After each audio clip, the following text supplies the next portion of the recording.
Good evening. Welcome to Hayward. Thank you for joining us today. My name is Erik Pearson. I'm the Environmental Services Manager for the City of Hayward. Hayward is happy to have the opportunity to host this hearing today and to be working with the Climate Protection and Restoration Initiative.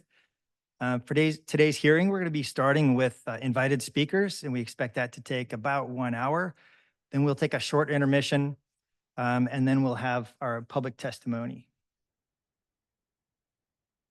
Are we on? Okay. So to start things off, I'm going to take a few minutes to talk about Hayward's sustainability programs and our efforts to reduce greenhouse gas emissions. And I'll touch on a few areas where we feel the EPA and the federal government might be able to help with these efforts. So first, if you're not familiar with Hayward, we are located in the San Francisco Bay Area in the East Bay. We're the 6th largest city in the Bay Area. And one of the most diverse cities in California. Hayward has about 59% of our residents speak a language other than English. Also, Hayward has been a leader in sustainability for many years. Our city council formed a council subcommittee, the Sustainability Committee, in 2007 to prioritize our environmental initiatives. One of our most effective programs has been AVA Community Energy, initially started as East Bay Community Energy. In 2016, Hayward worked with our neighboring cities to create a community choice energy program. This is a not-for-profit agency with a board of directors made up by the council members of the participating cities.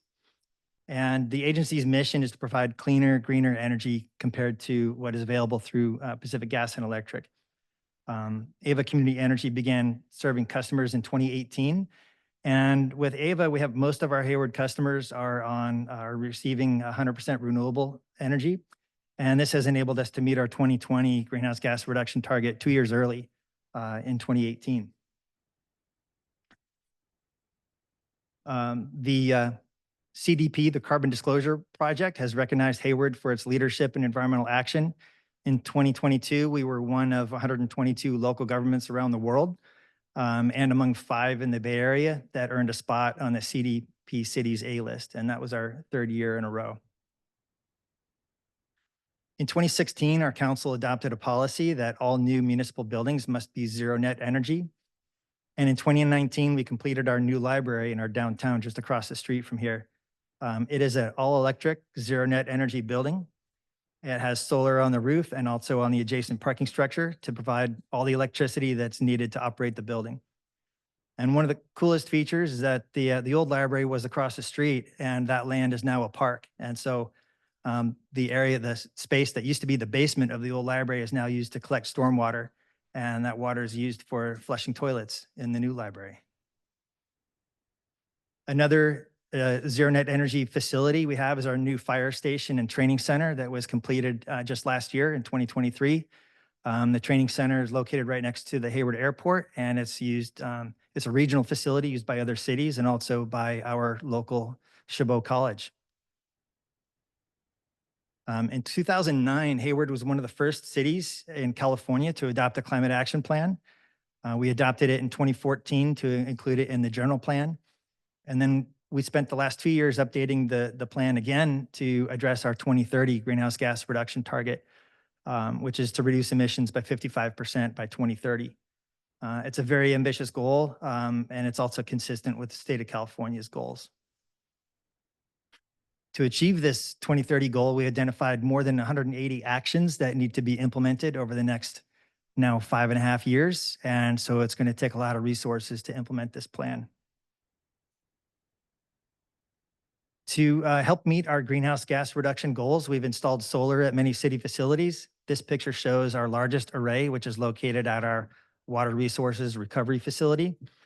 We also use biogas from this facility to generate electricity from a cogeneration system. In total, all of our renewable energy facilities power about 65% of our city facility electricity needs. And we've been participating in the EPA's Green Power Partnership Program since 2015. This year's rankings came out just a couple weeks ago, and Hayward ranked number 28 in the nation in on-site generation. And by far, the largest percentage of our emissions come from cars and trucks. And you may know that California law will require that all new passenger vehicles towed in California must be zero emissions by 2035. And so if this were implemented nationwide, it would be a huge step toward ending our use of fossil fuels.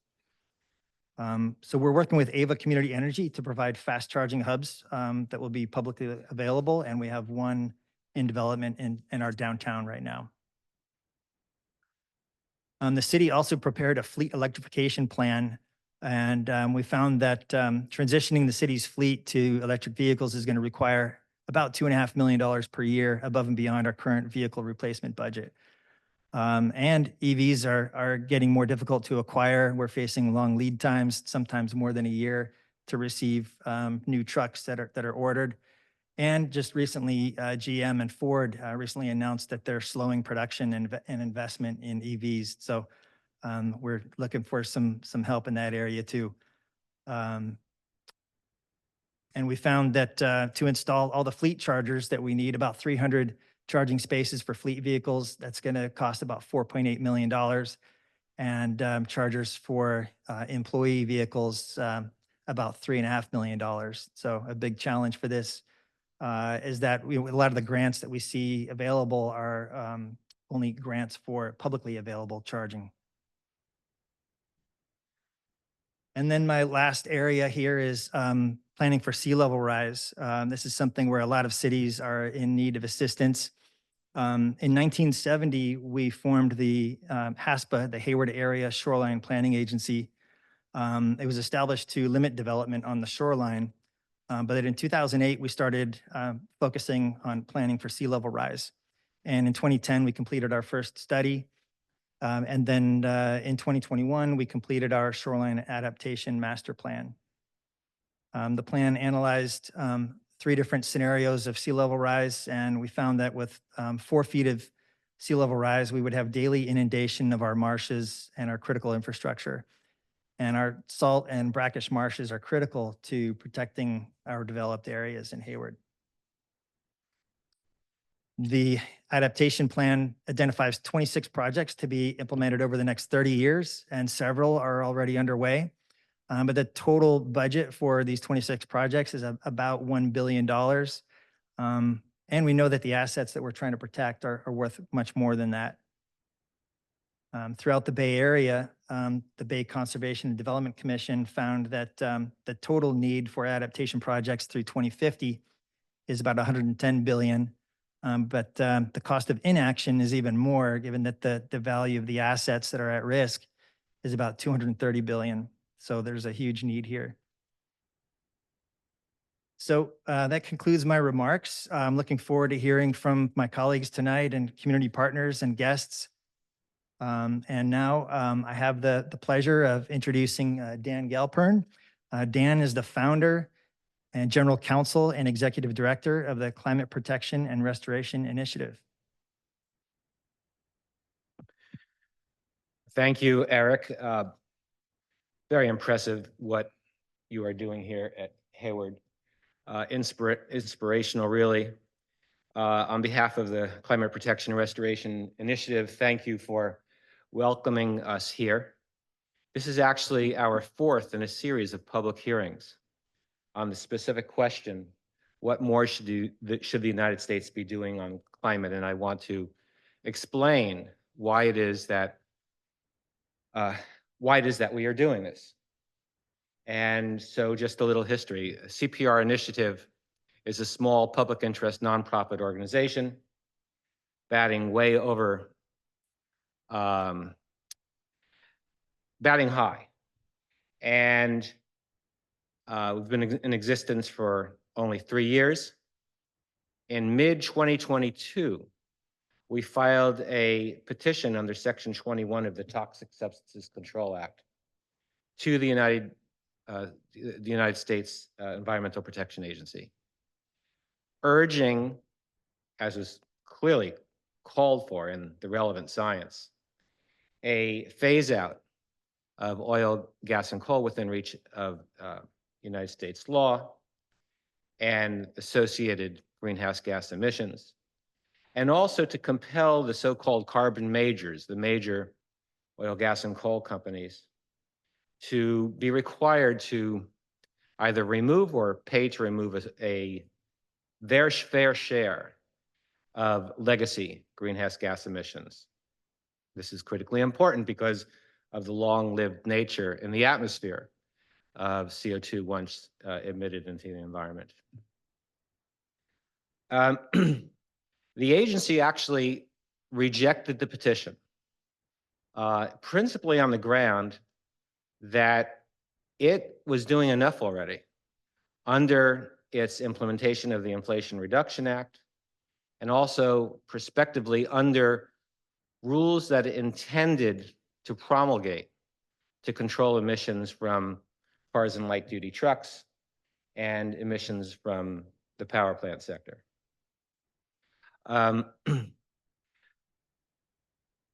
We actually eventually sued the agency, but then under an agreement with the Department of Justice, dismissed the case without prejudice, which means that we can come back and do it again in the event that we believe, as we think is increasingly clear, that the United States is not doing enough already to respond to the climate crisis. In the petition as well, we urge the agency, in the course of its rulemaking, to get out of the beltway and to communities around the country, communities that are hard hit by prospective sea level rise, communities that are impacted by wildfire or smoke from wildfire, communities where there's substantial expertise that should be heard by the expert agency. Well, of course, they rejected the petition, and so they did not proceed to hold the hearings. So our board of directors directed that to the extent that we had resources or innovative partners, we would hold these public hearings. So this is actually our fourth. The first was in conjunction again in the city council chambers of the city county of Boulder, Colorado. The second was in Honolulu, co-sponsored by the university's law school. The third was downtown Santa Barbara, California, and this is our fourth. We're considering another one to the extent, again, that we have ample, sufficient resources and a partner.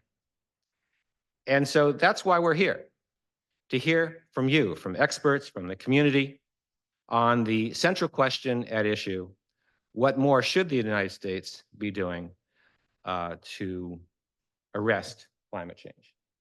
So with that, I welcome your participation in this public hearing, and let's get on with the show. Thank you, Dan. So our next speaker is a pre-recorded message from Timothy Lenton. Right. Let me just say a word before we put him on. Thank you, Erik. So Professor Lenton is a chair in the Climate Change and Earth System Science program at the University of Exeter in the UK. And he is also the lead author of the major recent report, Global Tipping Points in the Climate System.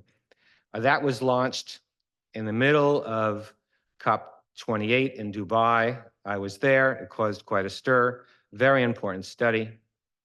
And he's here made a special presentation because it is 2 a.m. there. He, in fact, is currently on leave from the university because he is writing a new book on positive tipping points in the global climate system. But here, I think we're not going to hear about those types of tipping points in the climate system, but rather tipping points in the climate system that we really need to be attending to and worried about.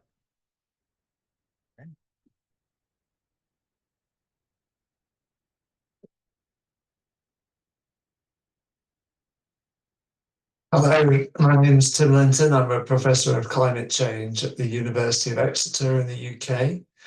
And what I'm going to talk about, global tipping points, the evidence is summarized in this report that we released at the UN COP28 meeting last December.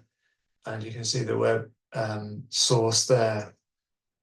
So I'm going to focus on tipping points in the climate system as a key risk in the changing climate. There are many complex systems that can pass a tipping point. These are systems that can exhibit alternative stable states. Think of yourself maybe sat upright on a chair or fallen over backwards on the floor. Those are two alternative stable states with a well-known balance point or tipping point between them.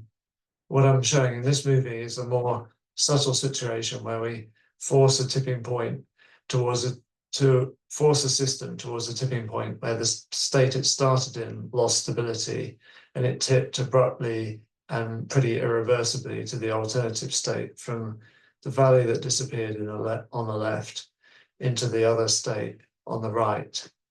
And that can happen in a complex system like the climate or indeed the economy, because damping feedbacks that maintain the old status quo are getting weaker, and amplifying feedbacks that can propel change are getting stronger and stronger, until at the tipping point, they create self-propelling change. I don't need to keep forcing the system. It's just going to change by itself into the alternative state. And our big concern in the climate is that we see the evidence we're approaching multiple potential tipping points for large-scale shifts in large parts of the climate with major impacts on humanity. And furthermore, these tipping points interact in a way where tipping one can make tipping another more likely.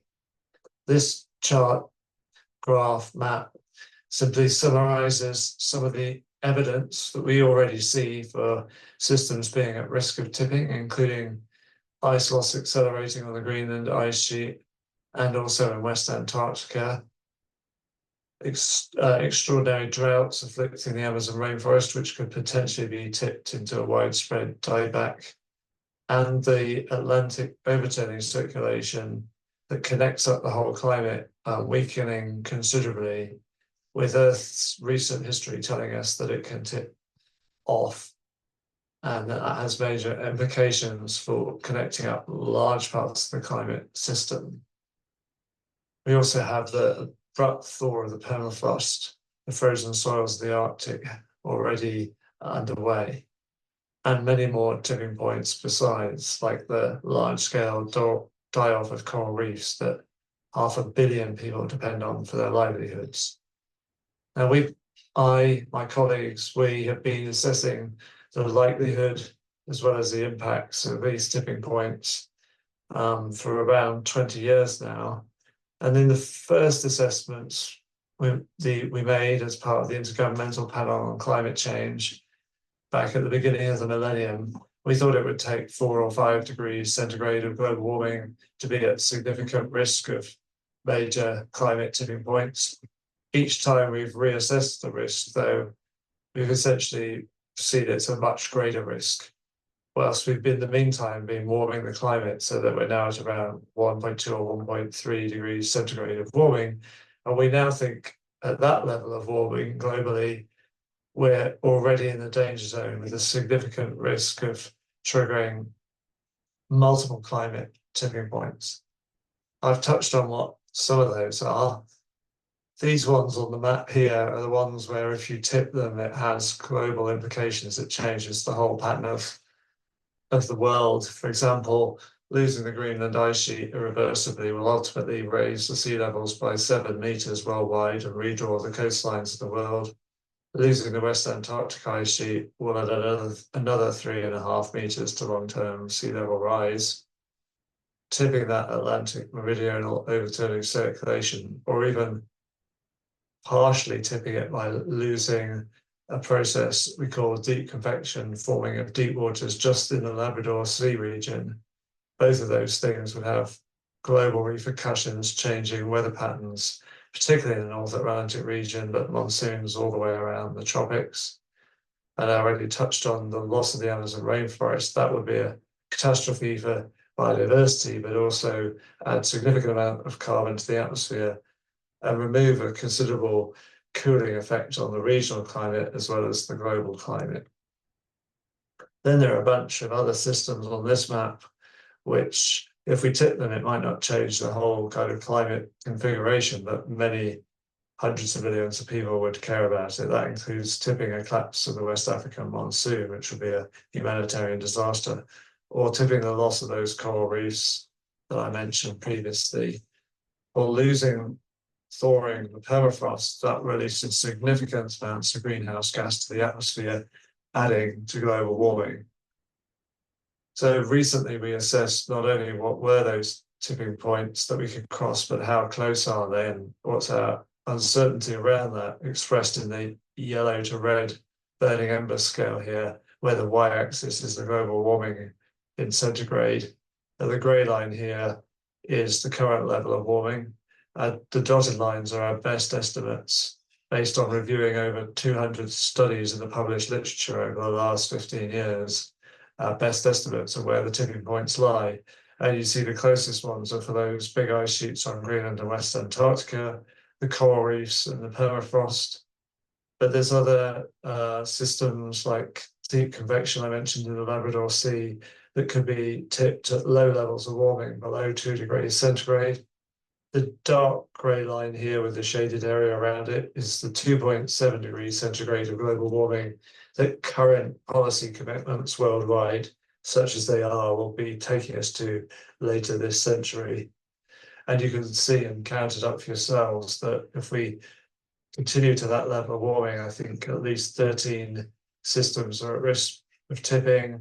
Several we'd be fairly sure had long since tipped. And perhaps the biggest, the most dangerous of all, tipping the Atlantic meridional overturning circulation, would be already at significant risk. So just to emphasize what that particular risk means, this is taking climate model output where the Atlantic overturning circulation collapses in a 2.5 degrees centigrade warmer world, and showing that that would more than half the viable area for growing the major staple crops, wheat and maize worldwide, including major reductions in the viable growing areas in the US. So that in simple terms would be a food security crisis worldwide, and it would be because there's an underlying water security crisis going on as the patterns of climate had shifted fundamentally to make conditions considerably less habitable and favourable for growing our favourite staple crops. So these climate tipping points are arguably the biggest risk we're running in a changing climate. And we've left it too late for incremental action to significantly reduce the risks they pose. The only way we can control what I consider an existential risk is to radically accelerate our actions to decarbonize the economy, which is another way of saying stop all fossil fuel burning and also stop the land use changes tied to our diet and food systems that are driving greenhouse gas emissions.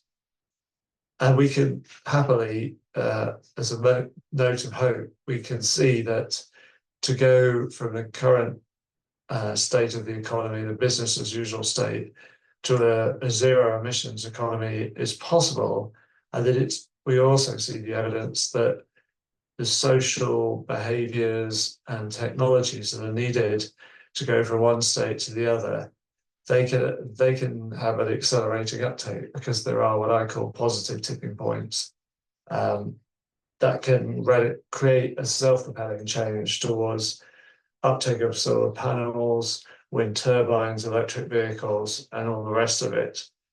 So my closing message would be what the US needs to do beyond the progress it's already made with the Inflation Reduction Act is to make even more decisive policy changes that can bring forward those positive tipping points that will accelerate the reduction and shutdown of greenhouse gas emissions that we need to limit the risk from that is a profound risk from the climate tipping points?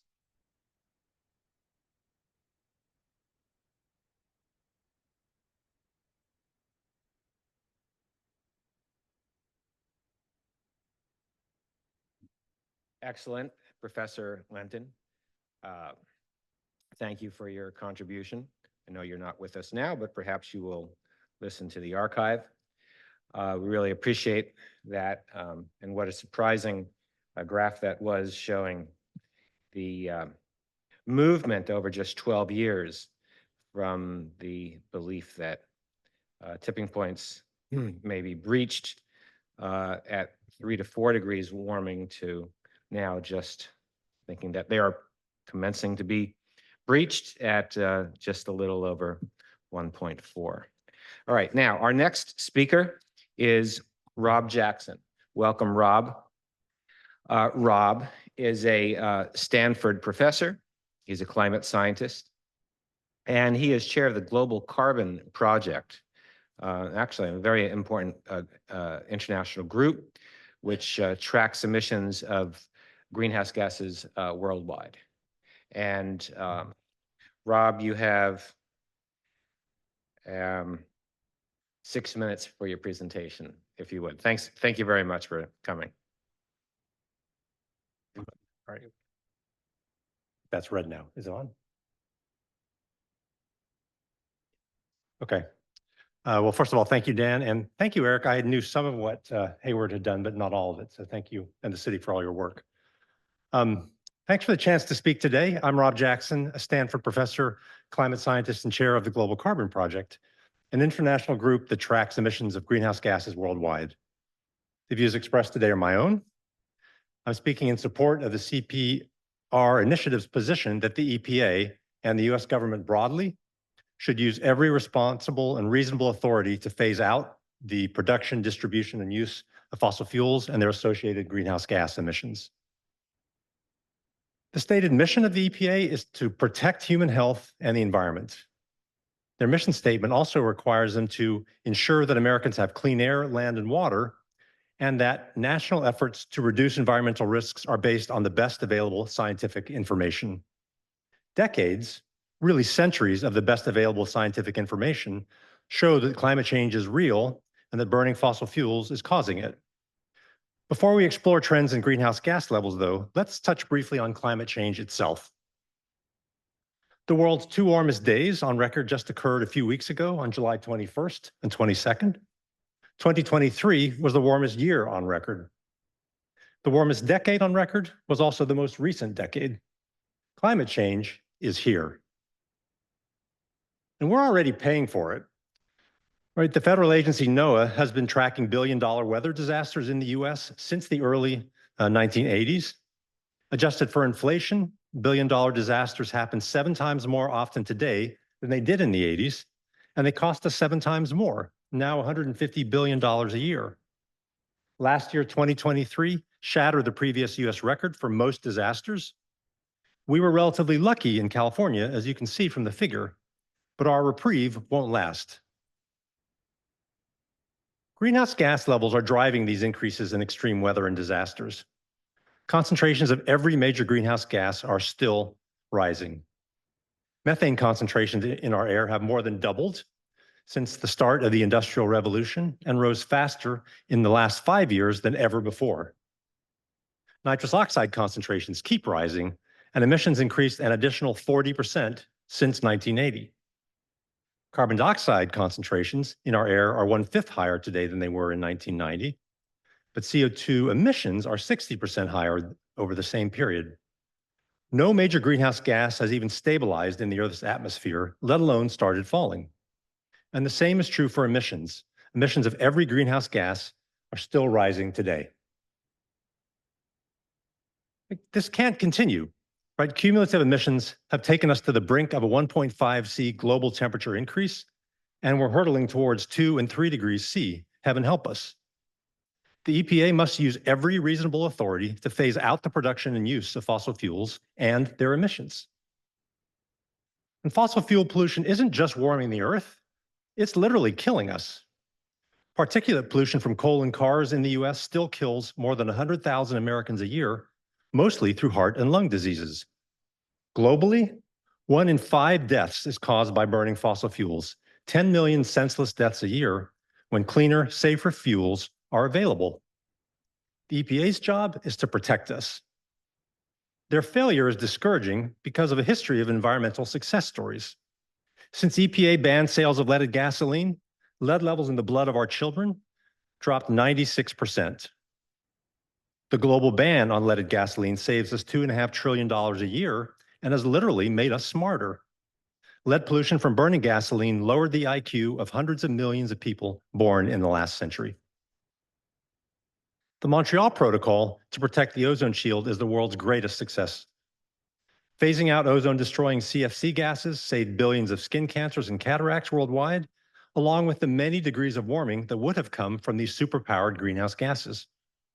And finally, half a century of action through the bipartisan U.S. Clean Air Act continues to save hundreds of thousands of American lives a year at a 30-fold return on investment. Our workers are healthier and more productive. We breathe easier and pay lower medical expenses related to air pollution. I'm an optimist. My first homework assignment in every class is for students to find things about the environment that are better today than they were 50 or 100 years ago. The list of successes is long. Even beyond the examples I just gave, life expectancy and childhood mortality have improved. Global poverty has declined despite the injustices that remain. 1 minute. My new book, Into the Clear Blue Sky, just published last week. It describes how we can restore the atmosphere in the same spirit we use to restore habitats and endangered species. The Endangered Species Act, it doesn't stop at saving plants and animals from extinction. It mandates recovery. When we see gray whales breaching on their way to Alaska each spring, grizzly bears ambling across a Yellowstone meadow, bald eagles and peregrine falcons soaring overhead, we celebrate life and a planet restored. Our goal for the atmosphere should be the same. Thank you. Thank you. Professor Jackson, may I ask one follow-up question? Of course. Considering cumulative emissions and the United States' leading role in this regard, would you say that our nation bears any special responsibility to try to lead the way away from calamity?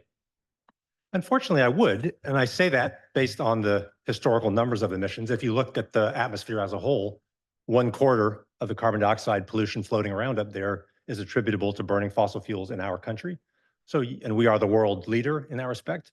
So yes, I think we bear a responsibility today as one of the world's greatest emitters now, but we are also the greatest legacy emitter in the world. Thank you very much for your participation. Thank you. All right. Our next speaker is Daniel Swain. Professor Swain is a climate scientist at UCLA, studying how extreme events are changing on a warming Earth. He's also the principal of the notable blog, Weather West. I strongly, highly recommend it. It provides real-time perspectives on California weather and climate, and we are especially appreciative that Daniel's with us today because he's been a little busy commenting and tracking the progress of the park fire, among others. Daniel, are you with us? I am indeed. Hopefully you can hear me. Thank you very much. We can hear you well. Great. And you have approximately 7 minutes, Daniel. All right. Many thanks.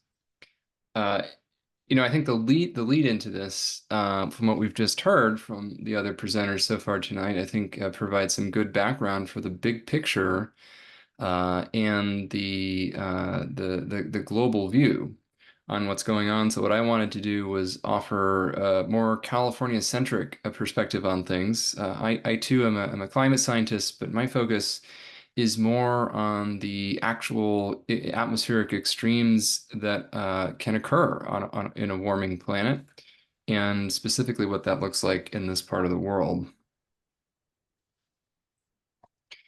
So really, I just sort of want to cut to the chase with the thing that I think is going to cause, in many ways, the most challenges in a warming California and perhaps beyond, is this notion that I'm increasingly introducing of the expanding atmospheric sponge in a warming climate. And all of this comes down to some pretty old thermodynamics and science dating back well over 100 years, closer to 200 years. So this is something that we have known essentially since long before there were anything such as climate models in the mix.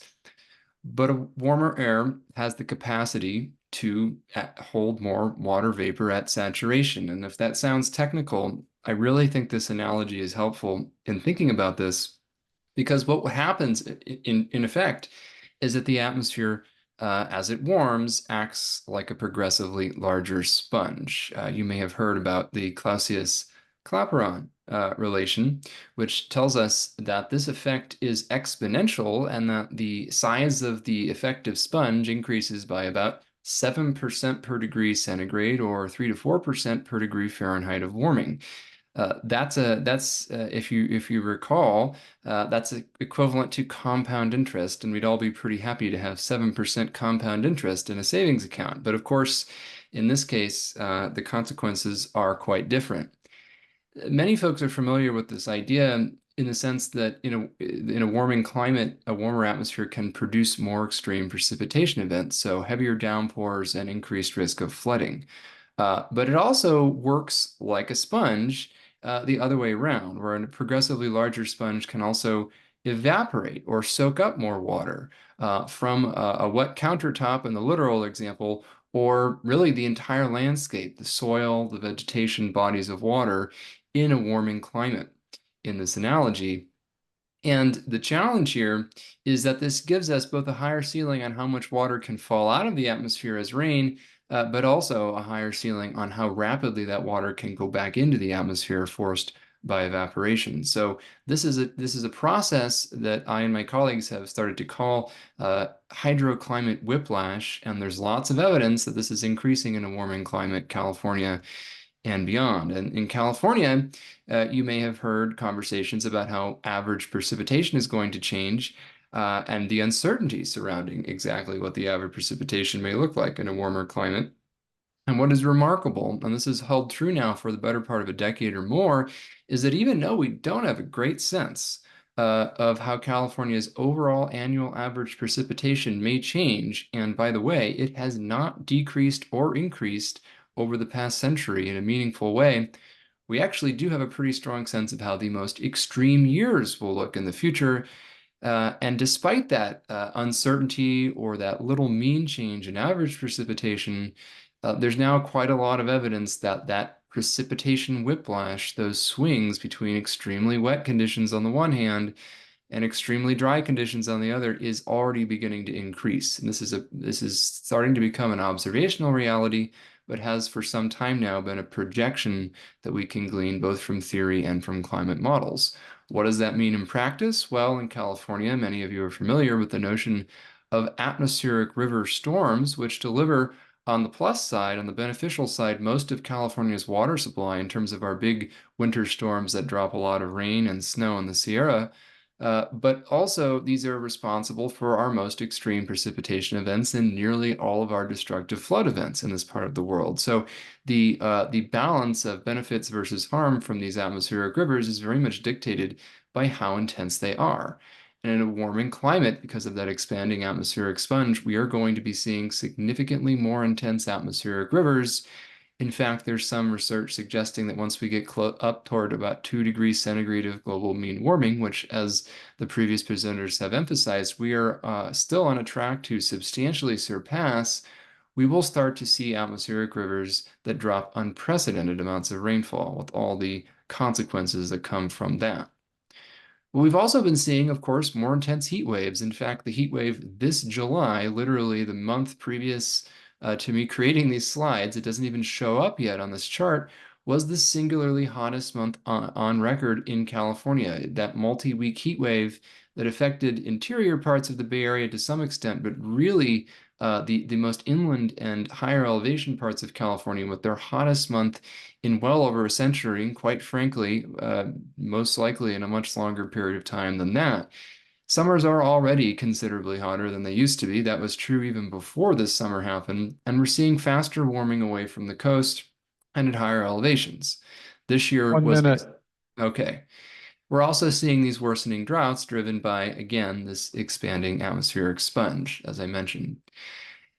All of this together is really amplifying the risk of significant wildfires in this part of the state. Another thing we're seeing really escalate pretty dramatically in recent years as this expanding atmospheric sponge demands more water from the vegetation on the landscape. And we've already seen a doubling in the most extreme wildfire burning conditions in California since 1980. So just to close, a few final thoughts. California, our present and future, are going to be increasingly characterized by hydroclimate whiplash, and that means more severe floods, droughts, and wildfires as a result, as well as heat waves. And so co-managing these risks are going to be key to resilience. And climate mitigation, as we've heard about, is, of course, critically important, solving the underlying problem of warming by reducing and eventually coming close to zeroing out that carbon pollution accumulation in the atmosphere. But what I wanted to emphasize tonight is that we also simultaneously need to be thinking more seriously about climate adaptation, which is minimizing the negative effects of that warming that we know is coming down the pipeline. And so it's not an either-or proposition. We really do need to be doing both. And so I think with that, I will close. Thank you very much, Daniel.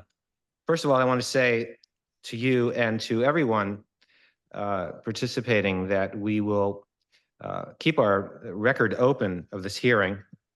And so if you wanted to provide any additional materials, you are welcome to do this.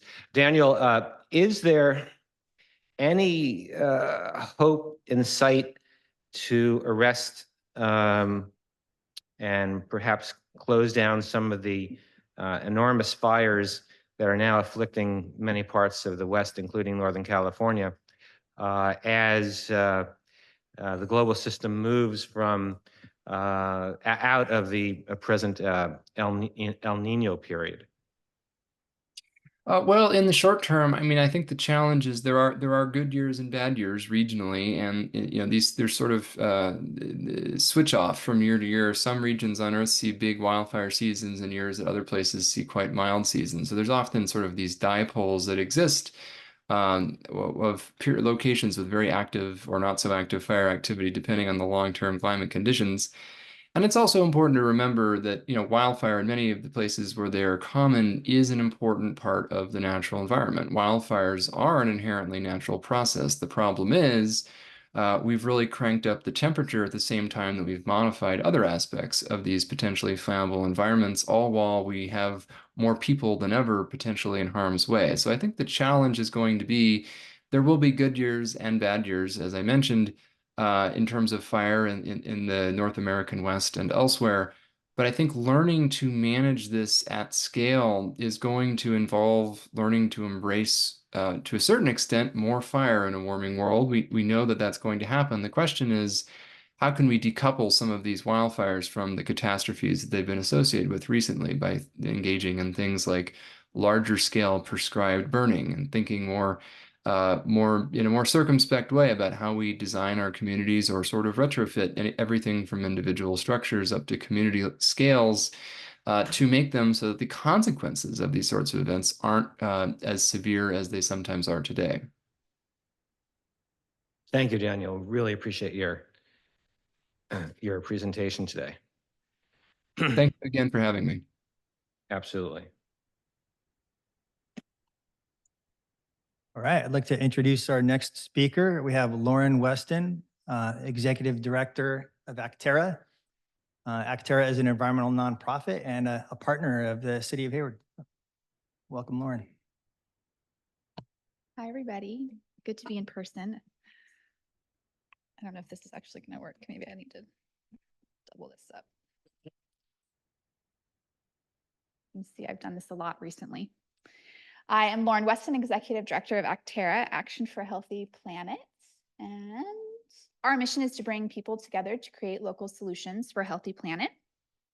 We do this by serving the whole Bay Area. We were founded in 1970 and we're headquartered in Santa Clara County, but we serve 8 and sometimes 9 counties of the Bay Area across multiple types of programs. And I'm here tonight to talk about what more the United States should do to address climate change and the climate crisis. And our answer to that is accelerating an equitable transition. For us, the answer is centered in community. We must accelerate an equitable transition. And how do we do this? The 3 things we want to focus on in our equitable transition is, of course, voting for climate-friendly officials,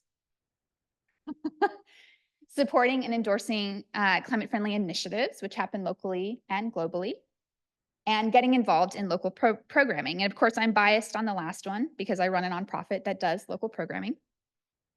To meet the needs of our communities, Acterra creates and runs science-backed programs in both food, urging plant-based diets, and responsible waste management, and electrification, 2 of the largest areas of greenhouse gas emissions in the Bay Area. We focus on 2 key levers here: individual behavior change and advocating for solid climate-related policy. None of our work happens without intersectionality. Where food and electrification overlap, interestingly, is in cooking and in transportation. Our beneficial electrification program centers on decarbonizing our homes, businesses, and transportation. And to explain a little bit more about this, I'll talk about our Carl Knapp Go EV program, which is closely tied to Stanford. And Mr. Jackson has been, he doesn't know this, but I fangirl his work and have learned a lot from his work. So please check out his book. Our Carl Knapp Go EV program centers on public policy and advocacy, intentionally driving deep understanding of transportation needs and how electric vehicles can meet those needs while also shaping equitable policies. Cars sit unused 95% of the time. Acterra knows this and activates conversations and solutions through the intersections of housing. How close are we to our workplace? How close are we to being able to run errands? Public transportation, so that we can do those without a vehicle, and biking, making those short trips more manageable. To do the bulk of trips within 3 miles of our homes, further reducing the need for cars. But if cars are necessary, which we know in our day and age they are, and for most of us that have long Bay Area commutes, it's even more necessary, we focus on transitioning gas vehicles to plug-in hybrids or all-electric vehicles. And we do this work in multiple ways, across multiple languages, and in multiple communities across the Bay Area. Particularly, we leverage volunteers. We have over 140 EV ambassadors that show people what it's like to own an EV, to get into an EV. They actually open up their EVs for you to sit in, to drive, to test them out. We have wonderful volunteers for the organization. We do financial incentive clinics that focus on helping income qualified individuals access rebates, both in the state and federally, to get them into electric vehicles that meet the needs of their families. We also just finished a voucher program for the city of Mountain View, and we served 87 income qualifying individuals with fully funded e-bikes in its first round, which we're very excited about. 1 minute. Thank you. We also do EV consultations, supporting folks getting into vehicles one-on-one, which is fantastic. And we do that through public events, which you're all invited to. Visit our website. Key areas of focus for us are health and equity, financial security and well-being, and climate stabilization, which we've talked a lot about tonight in other presentations. So you can kind of skip ahead to the quotes and read those. I'm assuming this will be shared. I want to talk about breaking down the barriers. One is the lack of familiarity with EVs. We want to make sure that folks are educated on what it means to get into an electric vehicle, and even school buses and other types of electric transportation. Financial and language limitations. We do a lot of our work in multiple languages to make it more accessible. Lack of or misdirected political will, and the paucity of affordable EVs on the market. And above all, making sure that we have EV charging accessible to folks that have access to parking stations in their housing, either single family or multifamily. And I'll end with policy advocacy, which is kind of the leading indicator for us on how we make change. We want to focus on Cal Green codes and updating the statewide policy. Back in 2013, only 3% of multifamily housing parking spaces were EV capable.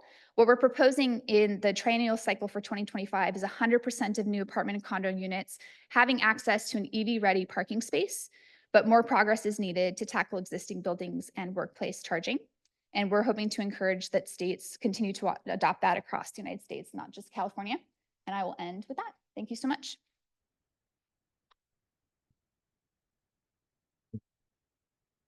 Thank you very much, Lauren. Tremendous work. Wil Burns is next. He is will be by Zoom. Wil is an adjunct professor within Northwestern's Master of Science in Energy and Sustainability program. And he's a visiting professor with Northwestern University's program in Environmental Policy and Culture. He is also a founding co-director of the Institute for Responsible Carbon Removal at American University. And of course, he is also a member of the Climate Protection and Restoration Initiative's Board of Advisors. Wil, thank you very much for joining us. Are you here? Yes, can you hear me? Yes, thank you very much. And Wil, you have 5 minutes. Okay, let's see. I am trying to, can you see my screen also? Indeed, we can see it. All right. So Professor Jackson adverted a bit to this issue a couple of minutes ago, and I just want to amplify his comments, which is we have reached a point because we did not get our act together in terms of reducing our greenhouse gas emissions in my generation, my parents' generation, and quite frankly, in the current generation, to a point where if we're going to achieve the goals of the Paris Agreement, holding temperatures to, quote, well below 2 degrees Celsius and aspirationally at least holding temperatures to 1.5 degrees Celsius, we now need to aggressively decarbonize our economy, but also remove substantial amounts of carbon dioxide removal from the atmosphere. And this refers to a concept that we call carbon dioxide removal. And this is a working definition, right? It's human-based activities that remove CO2 from the atmosphere and then durably store it. Durably is defined as somewhere between 100 and 1,000 years in geological, terrestrial, ocean reservoirs, or to utilize it in products. And we have reached a point where the amount of carbon that must be removed from the atmosphere is daunting.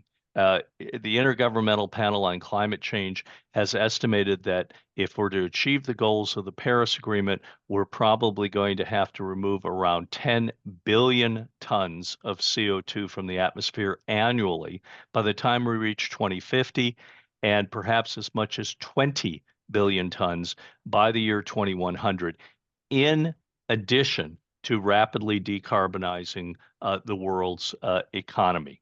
And this needs to be done through both nature-based sort of approaches, such as afforestation and reforestation, efforts to sequester more carbon in soils, such as through the use of approaches such as no-till agriculture, and also through the use of so-called industrial processes, such as direct air capture, which utilizes large fans to draw in CO2 into filtration systems to separate CO2 out from other ambient constituent elements of the air and ultimately store that CO2.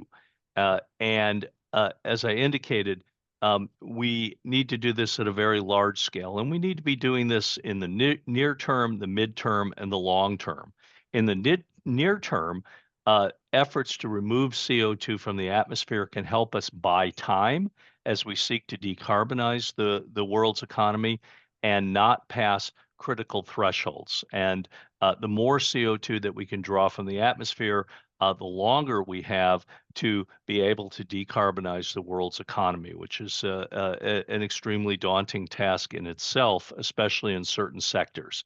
In the medium term, to achieve the goals of the Paris Agreement of trying to balance emissions with sinks, things that take up carbon dioxide, we're going to need substantial amounts of carbon removal because there's certain sectors such as steel and aviation and agriculture where wringing out all of the greenhouse gas emissions will be very difficult, very expensive, and in some cases impossible. And carbon removal can help us to effectuate those goals.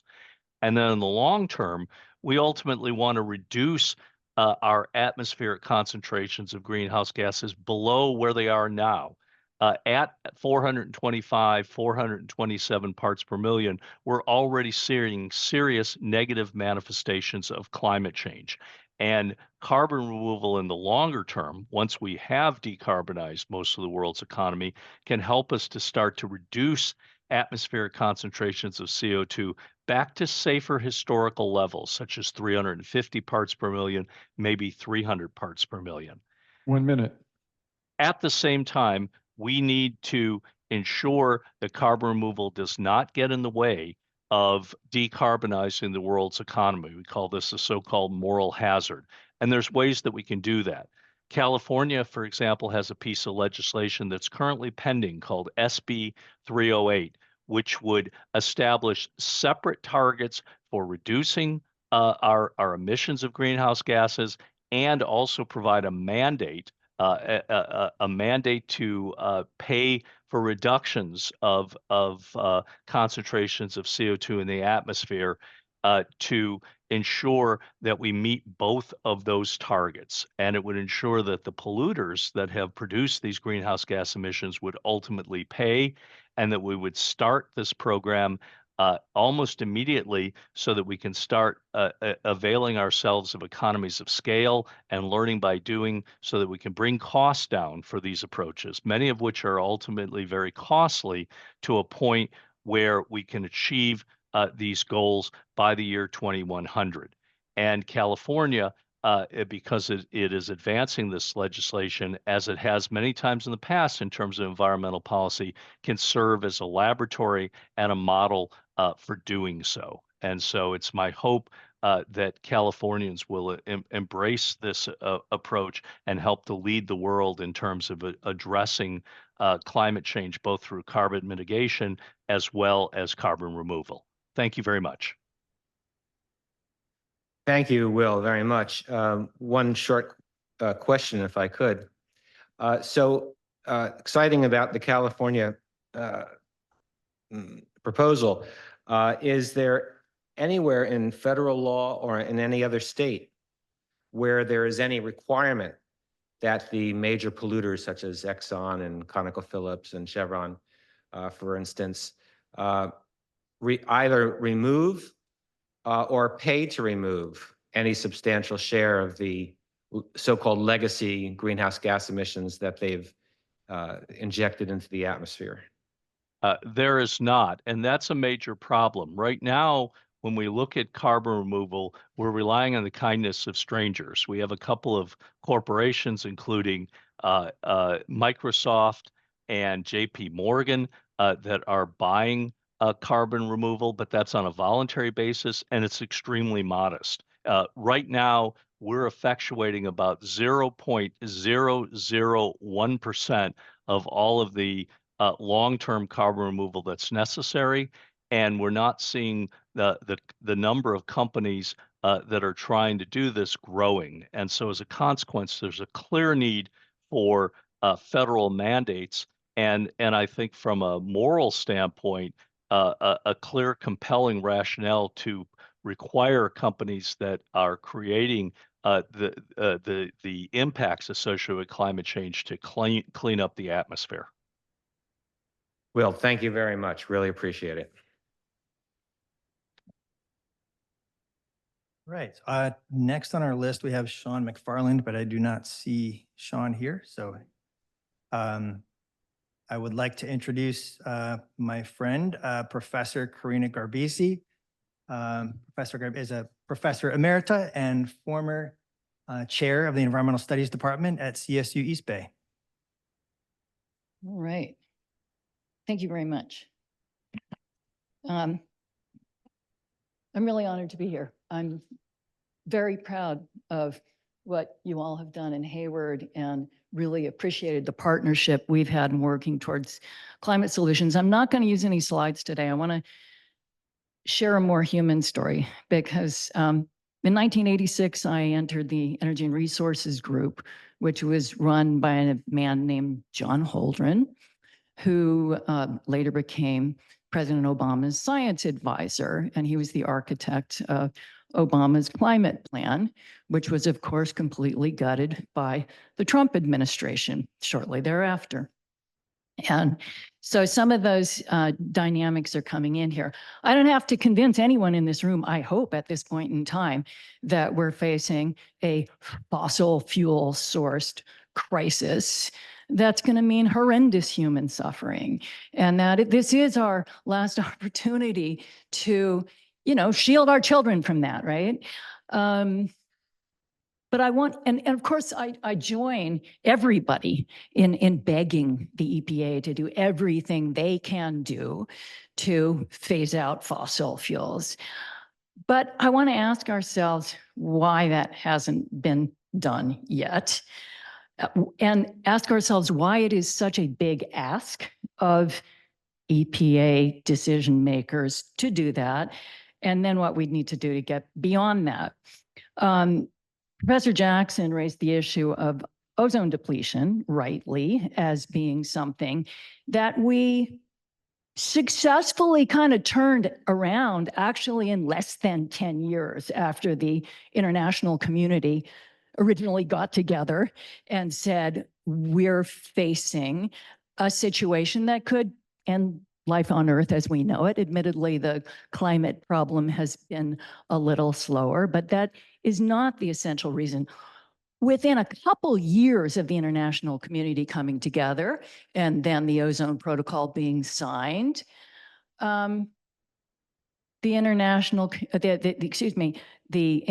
CFC industry, the industry that produced all the chemicals that were causing the ozone depletion, aerosols and refrigerants, they were on board for banning CFCs. Why? Because enormous profits were to be made making all those substitute chemicals, right? The fossil fuels that still lay in the ground are sort of too rich a prize for industry to walk away from, and that was also initially voluntarily when the Framework Convention on Climate Change was signed in 1992, right? So it's a completely different dynamic. So I had personal experience that kind of helped me understand this when I was in about 2009, 2010, when the Obama administration was taking over. A friend of mine asked me to take over the technical analyses for rulemakings for energy efficiency standards. And of course, the Obama administration, arguably both in first and second administration, were keenly interested in pursuing that as one of their carbon emissions reduction strategy, as their least cost carbon emissions reduction strategy. Yet, 1 minute. by and large, it didn't happen. And why is that? Can you imagine if you're a middle manager and you make the decision to make an aggressive change in policy? In this case, we're asking EPA officials to make an aggressive change to basically ban fossil fuels, right? And it has to be done if we care about the planet. What happens when Trump is elected into office? All of those heads roll. And I've seen that happen over and over. I was protecting a whistleblower actually even during the Obama administration. And those managers who make that decision, even if they have a supportive administration at the time, they feel like they can't do that because they are risking their jobs and their family incomes. So what we have to support those people at the EPA who are willing to do that. And most critical on that is this coming election in November. It is the most important thing that any of us can do if we care about this timing, is to support Kamala Harris and basically a continuation of climate action, as opposed to an administration that would completely turn this around, that has supported coal mining, electric utilities with fossil fuels, and all of the other things we hold precious, like education. So that's my 4.5 minutes. Thank you. Thank you very much. Yes, thank you very much. Now, is Helen Fitzmaurice here? Thank you very much, Helen, and you have 4.5 minutes. Great. Thank you. So before I introduce myself, I'm going to pause and ask you 2 questions. I'm going to give you about 30 seconds to think about it. What is climate education for? That's my first question. And what should it look like?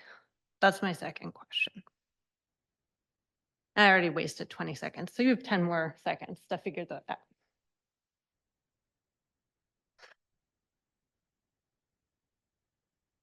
All right, so I don't have a slide deck, but I'm going to ask you to picture a few things. The first thing I'm going to ask you to picture is 75%. And I'm going to ask, instead of thinking about a pie, I want you to think of 4 teenagers sitting around a table. 3 out of those 4 teenagers across the US experience anxiety related to climate change in a way that impacts them on a weekly basis, right? So that's my first thing I want you to think about. So my name is Helen Fitzmaurice. I am a researcher at UC Berkeley. I actually got a PhD in the sciences, not in education, but before I got my PhD, I was a high school science teacher in Pittsburgh. And what I do now is I work with a group of teachers in Oakland called Oakland Teachers Advancing Climate Action.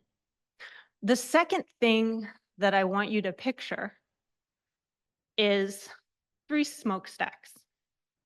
The 3 smokestacks that I'm thinking about are actually those in an abandoned PG&E facility that is in Pittsburgh. And in about 2013, 2014, a group wanted to come in and turn that abandoned facility into a crude oil terminal.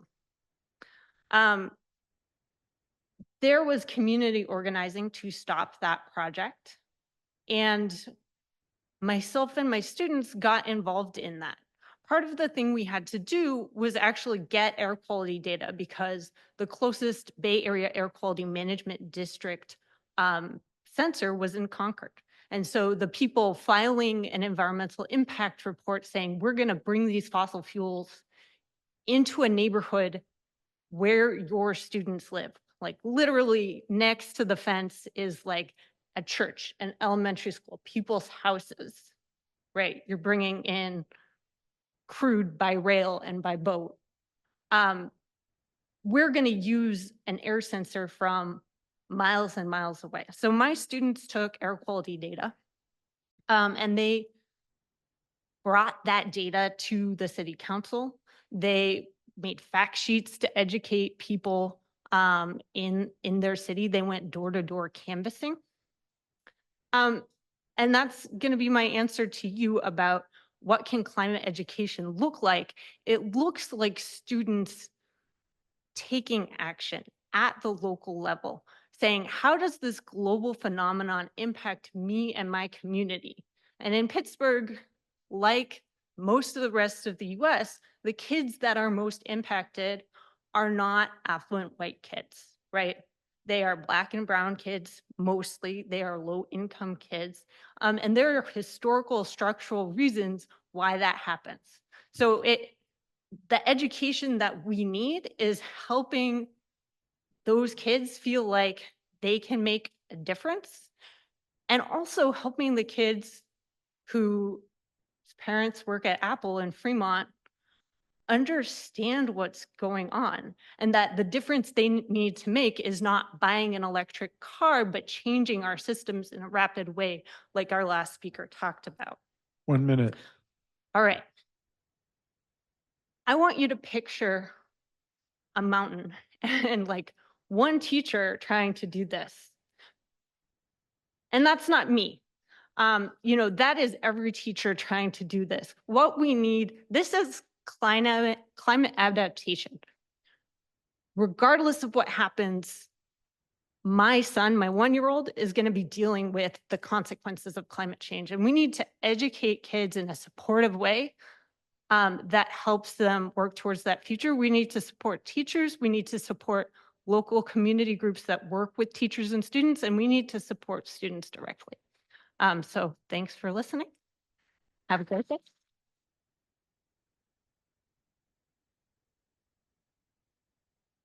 Thank you. Thank you very much. There's a lot still to come, but it is 10 after 7. We're now going to take a 10-minute break and then start right up right at 7:21. Thank you.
We'll be resuming in 2 more minutes.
If the relevant hearing officials can make their way back to their assigned seats.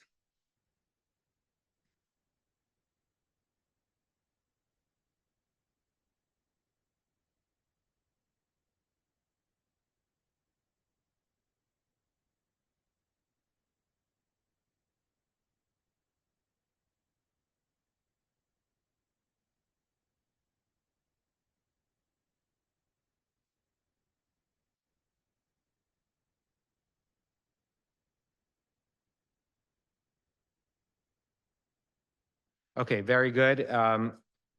Thank you very much for reconvening. Erik, would you introduce the next couple speakers, please? Yes. All right. Welcome back, everyone.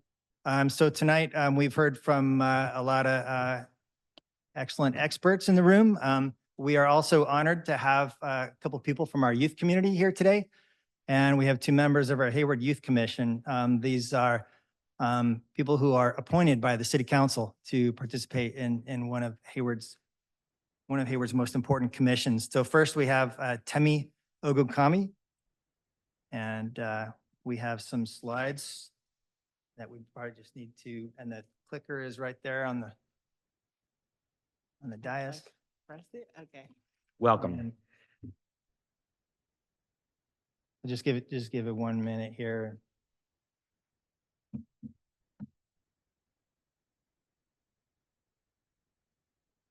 Okay, perfect. Okay, so my presentation's on what more should the US do on climate change, and this is from a teen's perspective. So my name is Temi Ogunkanmi, but you can call me Temi. I'm in the Hayward Youth Commission, and we focus on teens issues. So it's been said a countless number of times that youth are the future of this world. Climate change is an issue that can't be solved in an instant because it's not a problem that was created immediately. So it'll take the future generation to reverse the damage of climate change, but there are still things the US can do now. So the first thing, point number 1 would be to get people to care. In order for action to take place, there needs to be a cause. And I feel like many youth feel that climate change is out of our control or only an issue for adults. So some of the ways to fight this stigma are through education and giving youth more opportunities to participate in environmental topics. So I would think for education, like incorporating more classes or lessons regarding environmental topics such as sustainability, global warming, or like sustainable fashion would be good. Special lessons, contests, field trips, pickups, and events related to environment, especially during Earth Month, would be really good for children to get excited about issues like this. Okay. So for point number 2, I think promoting sustainable transportation for youth would also be a good thing.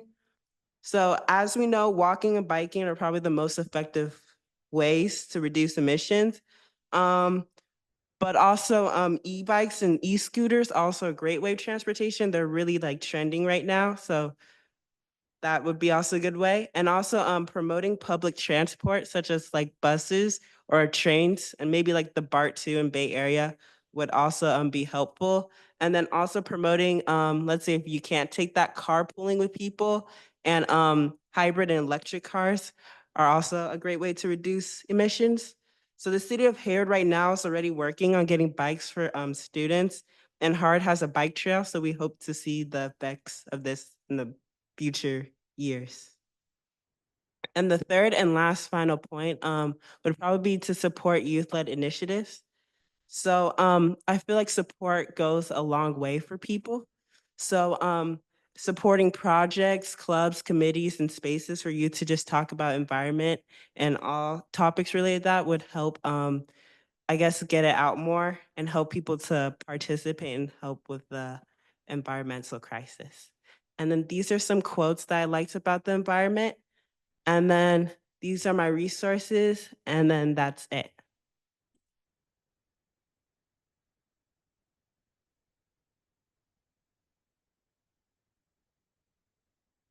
Thank you very much, Temi. Our next speaker, also from the Hayward Youth Commission, is Josue Barrera.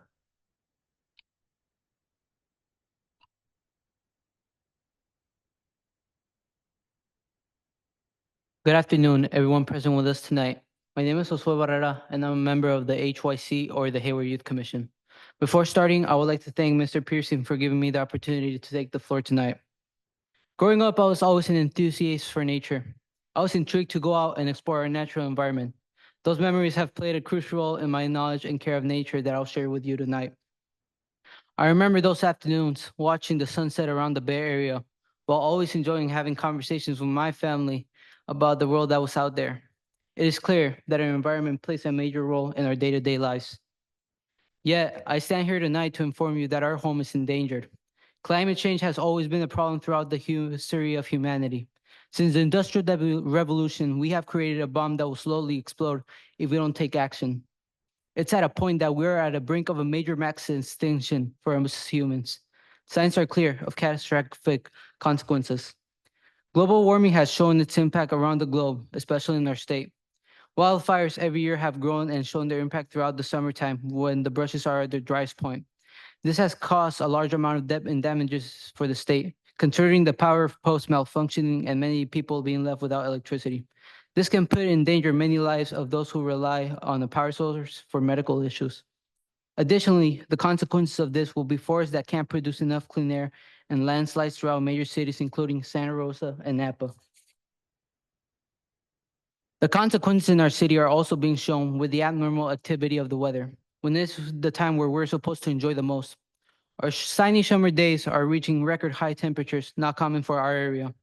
This has left many of our city residents confused and worried in how they will stay safe and cool during the summer. Just last year, during early 2023, we had a major storm for which we were not fully prepared. My fear is that soon our city will become a birthplace for tropical storms, risking floods to create washing out foundations of many buildings and risking lives of people who live in the city, or that our major fires will be created. As I mentioned before, all of this are early signs of catastrophic events to come if we don't decide to take action. This is just the beginning of an uninhabitable environment we will create if we don't change our habits from here in 20 years. One that your children and grandchildren will remember as a living slaughter. According to an article called The Effect of Climate Change, published by nc.nasa.gov, the potential future effects of global climate change include more frequent wildfires, longer periods of droughts in some regions, and an increase in the wind intensity and rainfall from tropical cyclones. One change that we have already discussed with our city council members and commissioners is the implementation of bikes for teenage students. Students in Hayward will each get provided with bikes to ride to their campuses starting from middle school. This change will also come as the city wants to prevent risk of accidents and reduction of greenhouse gases produced. This implements healthy habits to our environment by not polluting, but decreasing the risk of gases that create abnormal weather in our area. Additionally, we create a more healthier generations as students are having to bike daily to school. For our wildfire issues, we could start having discussions with our counties around the state about the implication of underground electric lines. These ideas are already in use up north by PG&E, where wildfires are a daily threat to our forests. This could then hopefully lead into projects that will innovate this type of system into many single lines that run around the state. We intend that this system gets popularized around the nation, with the expectation that one day we become an all-electric dependent country that runs on high storage solar detectors and wind farms as a source of energy. 1 minute. Lastly, we could try to restore the damage we have already done by reintroducing wildlife and fauna. This could be in between certain periods in the year where communities around the city gather to plant, clean, reintroduce wildlife, and attend to the needs of our natural environment. The funding would have to come slightly from the budgets of our city departments like city, parks and recreation, library, etc. Our volunteering window can open 3 months prior, as we hope to make this a mass event that we gather volunteers from high schools, wildlife departments, and local businesses who are seeking to help out. I'm here as a person tonight who will be impacted by these consequences if the people in power don't take action in this instance. The future starts with you, with this decision tonight, starting right here in this amazing city, which has a major impact, not only for our state, but for our entire nation. I leave this floor tonight, trusting everyone present here with a responsibility, not only for our future generations, but for our entire globe to make change to save our home. It is indeed true when they say one small change can make a major difference. Thank you.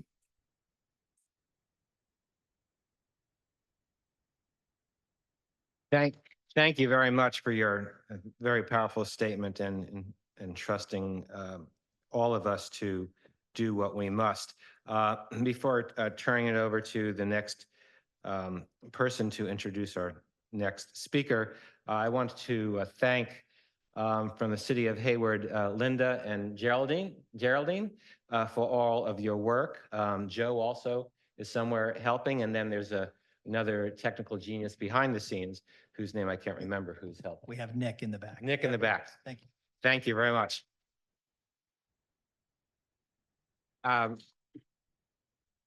They're terrific partners. And then I want to thank to my left, my colleague, Kaylee Martin. Kaylee is our CPR Initiative's communications specialist, and she has done so much to help organize today's hearing and keep things running. Thank you so much, Kaylee.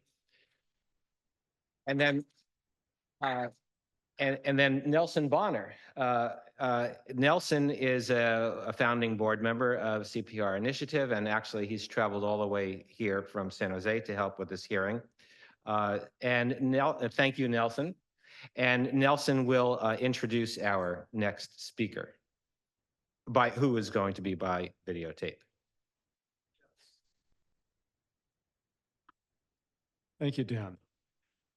Yes, it's my privilege to introduce Kumi Naidoo. Kumi is in South Africa at the moment. So he's going to be testifying via a pre-recorded video. Kumi was born in Durban, South Africa in the mid-1960s under apartheid. And as a 15-year-old, he was arrested numerous times for organizing school boycotts and mass mobilizations against the racist regime, and had to go underground and eventually into exile. This brought him to the UK and to Oxford, where he became a Rhodes Scholar and earned his PhD in political sociology. After Nelson Mandela's release in 1990, Kumi returned to South Africa to assist with legalizing the African National Congress as a political party and to lead adult literacy and voting education campaigns. He served as the official spokesperson of the Independent Electoral Commission, which was in charge of South Africa's first democratic election in 1994. Kumi is a world-renowned climate justice activist and a leader, and has served in numerous NGO capacities, most notably as CEO of Civicus, World Alliance for Citizen Participation, founder of Global Call to Action Against Poverty. He worked with Greenpeace in the Arctic as an activist occupying oil platforms at Shell, Gazprom, and Cairn Energy, and then he became the executive director of Greenpeace. Subsequently, he was the Secretary General of Amnesty International. He was a founding chair and currently the global ambassador of Africans Rising, which is a climate justice organization. His first book, Boiling Point: Can Citizen Action Save the World?, investigates the climate crisis and proposes global citizen action as a response. He's a visiting fellow at Oxford University and an honorary fellow at Magdalen College. Currently, he serves as Payne Distinguished Lecturer at Stanford University's Center on Democracy, Development, and the Rule of Law. And he wanted me to be sure to mention that he is a member of the Ricky Rick Foundation for the Promotion of Artivism, which is the application of artistic imagination and perspective to climate and social justice activism. So here now is Kumi's testimony via video.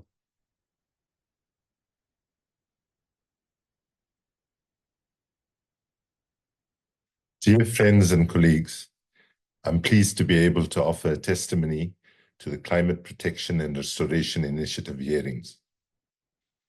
The first thing I want to say is that the moment of history that we find ourselves in, pessimism is a luxury we simply cannot afford.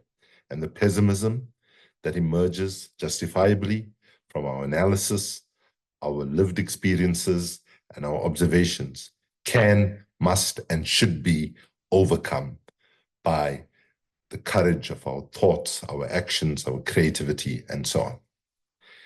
Today, the United States has a distinctive role to play in the world. As one of the largest emitters historically, the US has to step up now after decades of foot dragging to ensure that they join with other countries around the world to push for a bold climate solution. One of the reasons we have not been succeeding with climate justice activism is the fact that often when we are trying to move, educate, and get people engaged, we tend to rely far too much on science, facts and figures, rational arguments, policies, and so on. Of course, all of this is important. But one of the mistakes we've been making is that most of our interventions are aimed at the brain and we ignore the heart, body, and soul. And it's critically important that if we want to advance climate justice considerations, if we want to advance climate restoration, we have to be connecting climate with other aspects of people's lives. That is, to forge the intersectionality between addressing climate and job creation, addressing climate and gender equity, addressing climate and democracy, addressing climate and having a fair economic system. All of these issues now must be addressed with greater courage and tenacity by folks in the United States as well as all around the world. The reality is already in 2015, people were chanting in many parts of the global south, 1.5 to stay alive, 1.5 to stay alive. By 2016, the slogan had changed to 1.5, we might survive. So given that we are at 1.4 degrees already and pushing on 1.5, we have to recognize that time is not on our side. And the reality is the window of opportunity to turn things around is small and closing very fast. And therefore, it's critical that we look not only at what we have done in the past to advance climate action, but we also have to look at what we need to do differently. And one of the things that I think we have to do if we want to engage the largest numbers of people in the most passionate ways is that we have to move them in their very hearts, bodies, and souls. And for that reason, we have to bring the worlds of arts, culture, and activism, what some of us call energizing artivism, as a way to reach people. We cannot reach people through scientific arguments and policy prescriptions alone. We have to make connections with people about their children's futures, raising the fact that what is at stake is not that, save the planet, save the climate, save the environment. The reality is the planet needs no saving. If we continue on the suicidal trajectory that we are on, the end result is we will be gone, the planet will be here still. And in fact, for all those who are concerned about saving the planet, let me just say, if we become extinct as a species, the forests will recover, the oceans will replenish, and so on. So let's be very, very clear that the struggle to avert catastrophic climate change is nothing more and nothing less than protecting our children and their children's future. And that should motivate us to the highest levels of creativity, courage, and action. So we have to ensure moving forward that all our interventions are about educating at mass scale people in creative and motivational ways so that they'll want to get involved and be part of the solution. People have considerable power as litigators, as citizens and voters, as formers of social movements, and so on. When we look at what's needed is we have to harness the autonomy of our citizenship. We have to harness our creative participation. We also have to harness our wealth. We must not underestimate that when we can aggregate our numbers, go to banks and say to banks that you should not be lending to the destruction of our children's future, we can have success. We can also need to harness our consumption power. All of these offers multiple pathways in which people can participate and make a difference. I would end by saying that the reality that we face right now is that the clock is ticking and the window is closing. However, one of the ways we can get accelerated action is by following the money and shutting the flow at capital at source. So our energies, especially in places like the United States and Europe, where the finance sector is very powerful, we need to ensure that we shut the flow of capital at source, ensure that no money is flowing to oil, coal, gas, and other climate-destroying economic projects. I would like to end by saying to all of you who are attending this, there are days when you might feel down. There are days when you might feel that it's not worth struggling for restoring our climate to what it was. But I want to say to you that the struggle for justice is a marathon and not a sprint. And I want to say to you that you, people attending this hearing, offer to both America and the world as a whole hope that there are people in the world who are willing to act with courage to ensure that we can secure this planet for our children and their children's future. Thank you very much.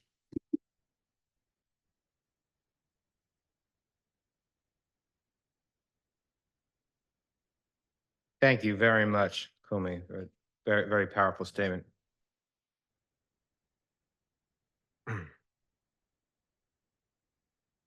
Our next speaker is Donn Viviani. Donn is a retired Environmental Protection Agency scientist and policy director, retired after 35 years of service at EPA. Donn actually served as director of its Climate Policy Assessment Division, and over the course of his work there, he ran numerous other divisions and branches in every media at the agency. Donn here serves as president of the CPR Initiative Board of Advisors, and he and his wife, Wendy, also an activist with CPR Initiative, volunteer activist, have traveled here from Honolulu. Thank you very much, Donn. Sure.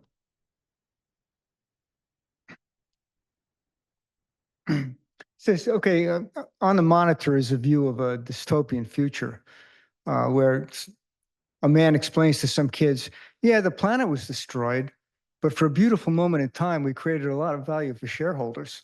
Now, is this funny or is this a prophecy? It sort of depends on what we do in the next decade or so. Everything we just heard about, climate tipping, the shutdown of the AMOC, extreme weather, SLR, should convince you that real emission reductions aren't needed in 5 years or 10 years, but right now. We're not cutting emissions fast enough, and why is that? I think it's because governments are being pulled in opposite directions. On one hand, towards returning a stable climate to our kids, and on the other, towards maintaining investments in fossil resources. The cartoon got it right. Shareholder value is the obstacle. To be fair, these fossil resources are integral to our economy, but they don't have to be. Why we're in this fix is obvious, but the path forward really isn't. Everything we heard about, the extreme weather, et cetera, they're all terrifying. But what really drives the need for speed, the need for both a rapid reduction in emissions and a drawdown of atmospheric greenhouse gases are the tipping elements that Professor Lenton described earlier. What's going to happen isn't mysterious. The physical, chemical, and energy flow aspects of the climate system are like rocks on a hillside. Once they start sliding, seeking a lower energy state, they bring other rocks along with them, and they don't stop until they reach the bottom, and we can't live at the bottom.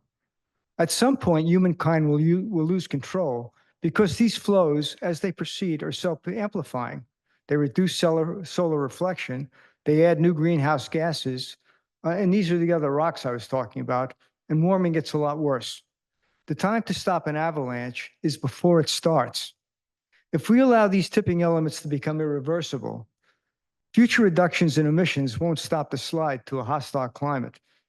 Now, the spigot to reduce emissions only can be turned by two different hands.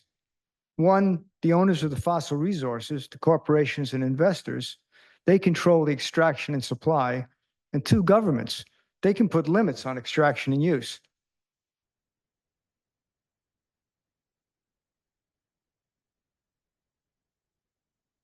The owners of fossil resources are very unlikely saviors.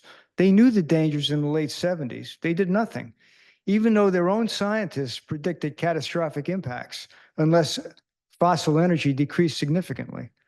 They were also aware in the early 80s that the progression could be irreversible if emissions weren't reduced. So they knew about tipping. Did they develop alternate energy solutions? Look beyond petroleum? Nah. They denied and discredited their own science and raised doubt in the public's mind about the causes of global warming. Since the 70s, the extraction and use of fossil fuels and greenhouse gas emissions have increased every year, as you can see on the chart. Regulatory action is the only option left. Almost all government action up to now has been incentives, all carrots, like electric vehicle rebates, but no stick. Asking has proven too slow. It's time for telling. EPA has a stick, but it's not using it. The stick is called TSCA, the Toxic Substances Control Act. Congress passed TSCA to protect us from substances that pose an unreasonable risk to health and the environment. Basically, it's a Chemical Safety Act.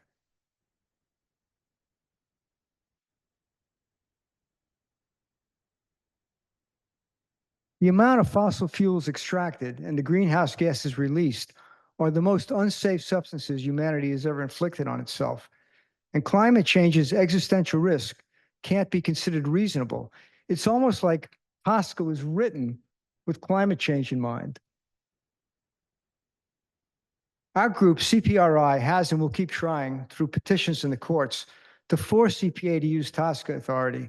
TSCA is like a Swiss Army knife for climate. Under its authority, EPA can write rules limiting emissions, set carbon fees, require legacy carbon removal, and require that imports meet these same rules. EPA has a chemical safety law Let's use it for the climate's most unsafe chemicals. We are watching our opportunity to fix the climate crisis die a slow death. Government action, emission reduction, and carbon removal all need CPR. Go to cprclimate.org. Read why we think TSCA can be the ruby slippers EPA can click to get us back to a stable climate. EPA is a pollution reduction agency. It needs to reduce this pollution before it's too late. Thank you very much.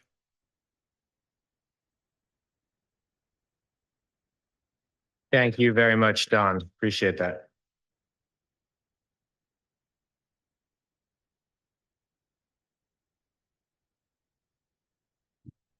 All right, so our next speaker is on Zoom. We have Elaine Salinger.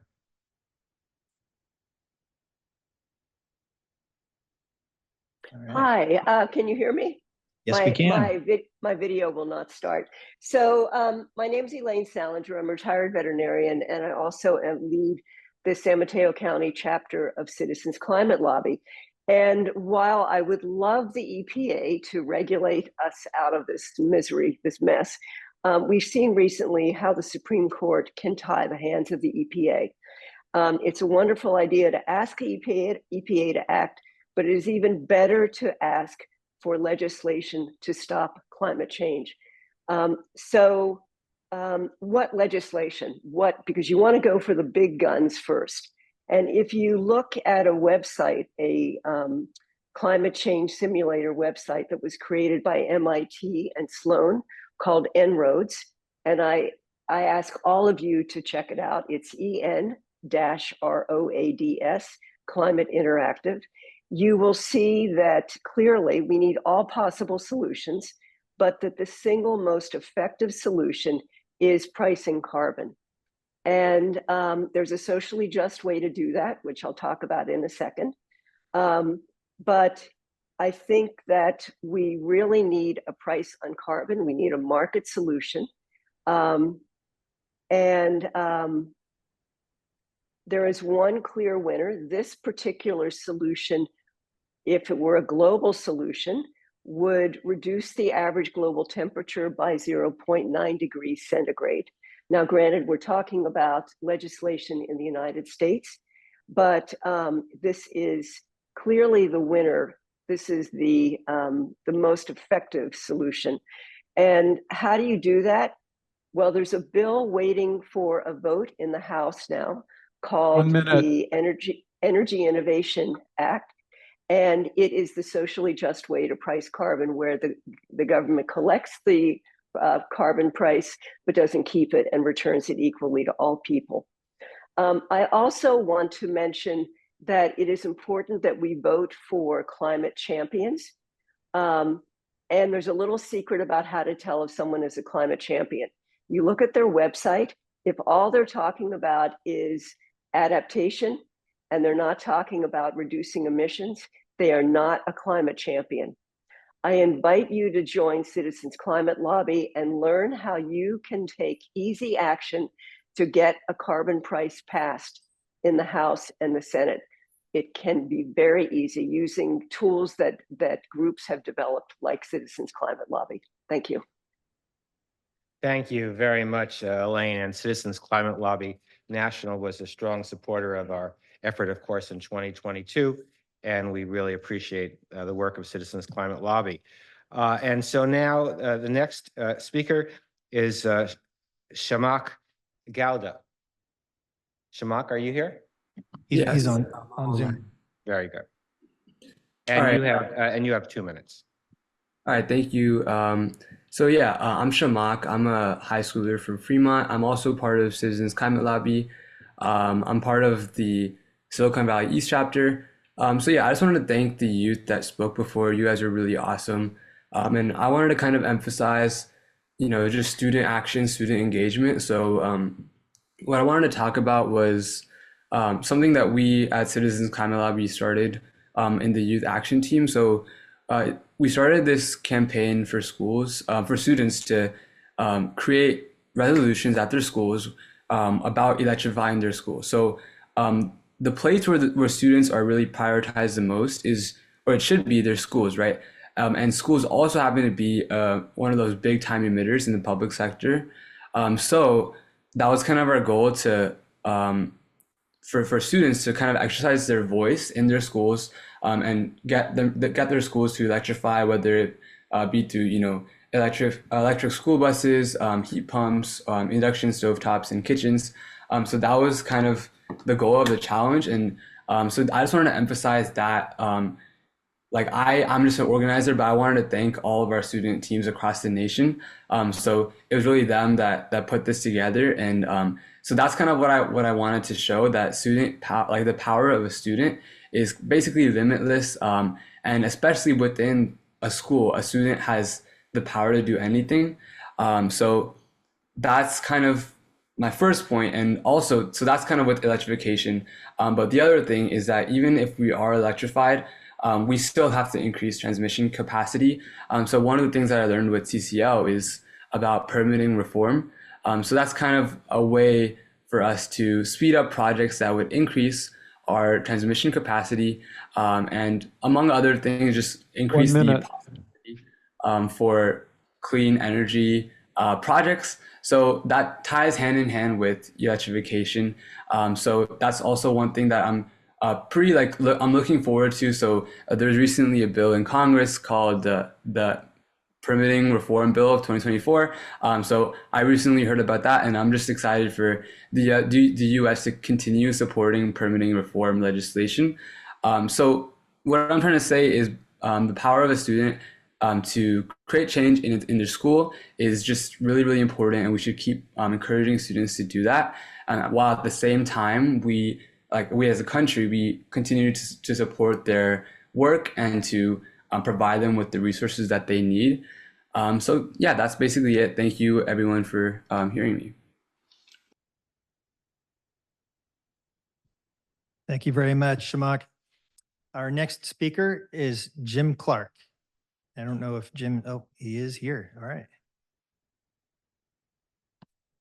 Hi, my name is Jim Clark, and you're all very nice people. However, I disagree with you. And so I only have 2 minutes, so I've got to go fast. The globalist elites have been pushing the climate change narrative for decades now, consistently warning us of impending doom if we don't reduce our standard of living. The World Economic Forum's Klaus Schwab boldly states that in 2030, you will not own anything. You will be tax slaves quartered in economic zones, and you will need to get a license from the state to have children.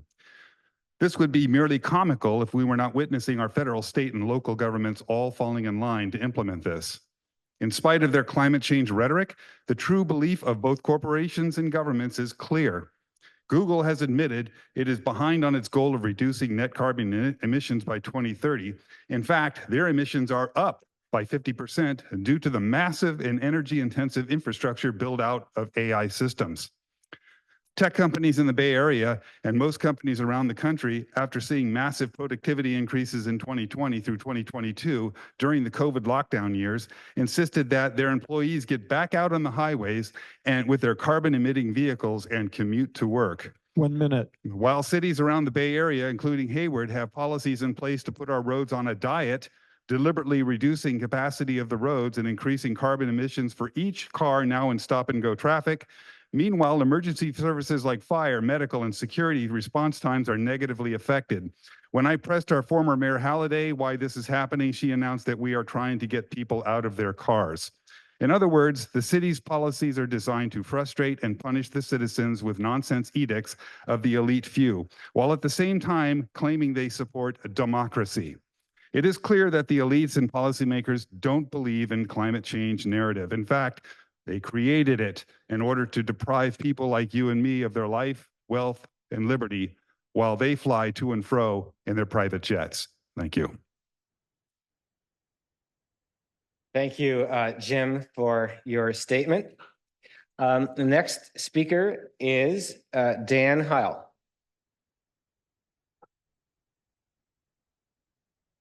Welcome, Dan, and you have 2 minutes. Thank you. Many people these days look for the next big solution, specifically in the area of climate change and solutions for climate change. But humans don't necessarily need the next big solution. We just need to use and work with the solutions we already have. One of those we can implement immediately, which is insulation. Building codes can be updated to increase the required insulation in buildings. This can be implemented as early as tomorrow by any city that chooses to make the change. Additionally, wall structures can be increased from basic 2x4 walls to either to simple 2x6 wall or a 2x6 plus 2x4 double wall. We just need governments to get on board with this. Secondly, in the US, there's approximately 8.1 billion square meters, of suitable rooftop for the installation of solar photovoltaic panels. This could generate roughly 40% of the yearly need, 4 trillion kilowatts that the US uses every year. Installing PV panels on the rooftops in North America, and I say North America specifically, is an initial goal to providing power and jobs to hundreds of thousands of people. 1 minute. We can also encourage every nation in the world can easily install sufficient panels up to the daily power limit for each country, and that can be done in conjunction with the existing power systems. But that's going to require better power grids. So specifically for North America, we need a new grid design, and we need a grid design that looks at all of our power sources, both now and in the future, and is designed to do that. Repairs and upgrades going forward should line up with that new design, and any that do not line up should not be funded. Instead, those funds should support the change to the new grid design. And since this is directed to the EPA, the message is mining.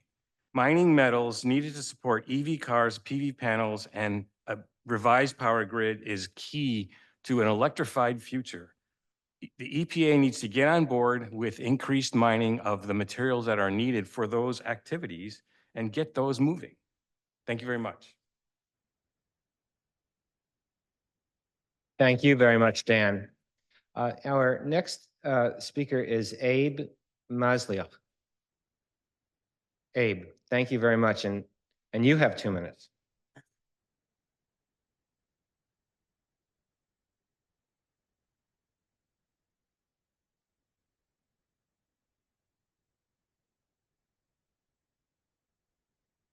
Thank you, CPR Initiative and the City of Hayward for hosting this public hearing and inviting Silicon Valley East Chapter of Citizen Climate Lobby to testify this evening.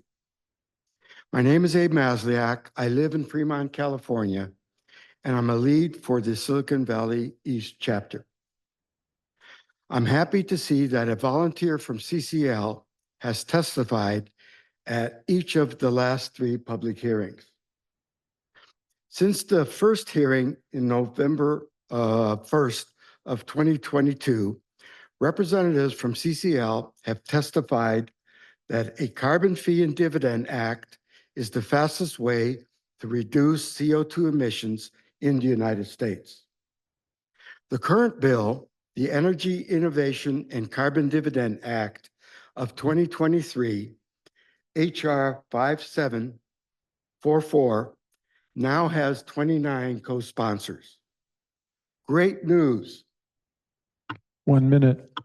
Yesterday, Congressman Erik Swalwell, our chapter's representative, became a co-sponsor of this bill. We need Congress to move forward on this bill as soon as possible. The Inflation Reduction Act provides tax credits and soon rebates for residents to electrify their homes by upgrading their gas appliances to electric and installing rooftop solar. The public is generally not aware of these incentives, and much more needs to be done to educate, inform, and promote these benefits. It is taking much too long for the IRA rebates to be available to residents. The U.S. needs to speed up the pace of building electrification and make it affordable for low and middle income homes to become more efficient or electrified. Thank you.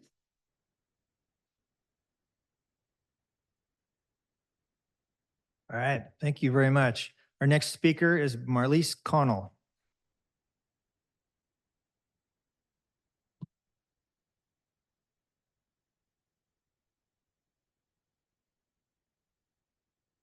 And Marlise, you have 2 minutes. I would like to say good evening to everybody. I've been a resident of Hayward for 28 years. I am a committed person to the earth. We hang our clothes out. I have a natural garden. I have no pesticides. I just killed some ants with a natural pesticide. So I'm also Native American, I'm African, and I'm European because I don't want to be put in a box. So I am going to provide a different perspective. There is not a 97% consensus. That is manufactured. There are many dissenting scientists. We're not hearing from them. We're not hearing another perspective. And I have to say, I'm not a scientist, so I'm not going to be able to compete with these, elite educated people. So there's very many different perspectives. I brought my favorite, which is Judith Curry. She was a dedicated environmentalist, climate scientist, but she came across other information that challenged her and changed her mind, because scientific debate is what we're supposed to be having. 1 minute. But we're not having it. So there are other factors that contribute to our climate change. You don't hear about these. There's solar, there is volcanoes, there are swirls within the ocean. I can't even name them all. There's quite a bit. The other thing about this climate policy in Alameda is it's about controlling you. It's invading your privacy, taking away what you can do and not do. On one of the pages that I picked out, with low-income housing, it takes away their parking. So if you're low-income and poor, you're going to be forced to be on this agenda. It is not about care of the earth. It's about controlling us. If they cared about the earth, they would stop everybody from spraying Roundup. They haven't done that. Stop eating blueberries in the winter and stop buying a damn apple from New Zealand, because that is bullshit. If you can't stop that, you don't care about the earth. Stop all these foreign importing food companies that are here in Hayward. We don't need foods from China. We don't need foods from India. We grow rice here in California. So if you're spraying Roundup, don't have an organic garden, and hawks in your backyard, you really don't care. Please stop eating fruit out of season. That's all I have to say. Thank you very much. Thank you very much, Marlise. The next speaker is Sarah Amanoff.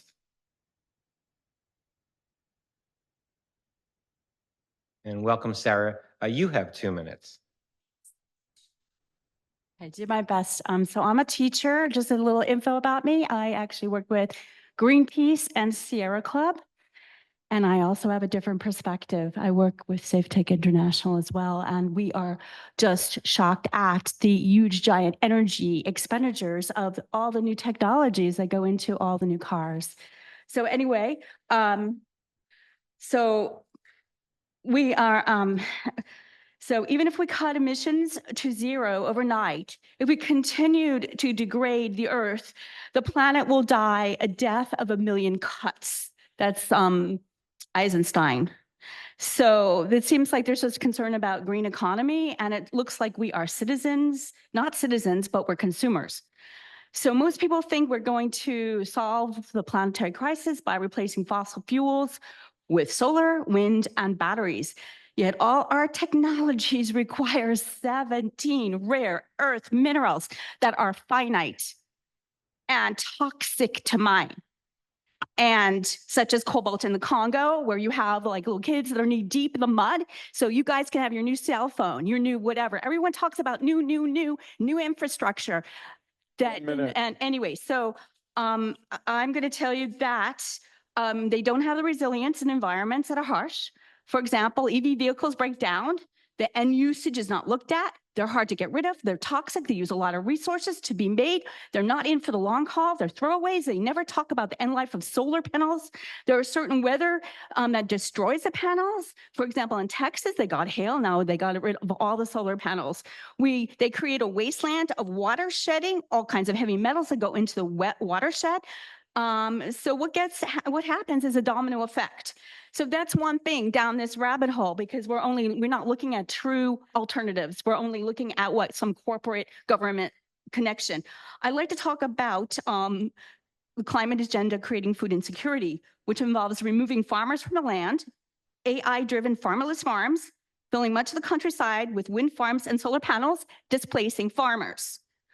And that's really concerning because the food transition involves locking farmers, at least those who will remain in farming, further into corporate-controlled agriculture that extracts wealth and serves the market need of global corporations, carbon trading Ponzi schemes, and institutional investors and speculators with no connection to farming who regard agriculture, food commodities, and agricultural land as mere financial assets. And also talked about ozone. Well, you know what? All those satellites, those internet satellites, the rocket launches are killing our ozone layer. We don't talk about that. You know why? Because we're not looking at 5G, which is the internet. We've exempted that from the equation. That's the biggest energy monster. Also, you talk about in your little thing about the smart grid. The smart grid uses a lot more energy because it goes through the air. Anything that goes through the air uses a lot more energy. So it looks like the solutions. Also, I am going to add this little thing about energy efficient refrigerators. Have into IoT, and if you can't disable the IoT, it lasts only for a few years. It's built in obsolescence. Once the IoT dies, you have to replace the refrigerator, and then you have to have more children mining in the Congo, knee deep in the mud in toxic sludge. Time.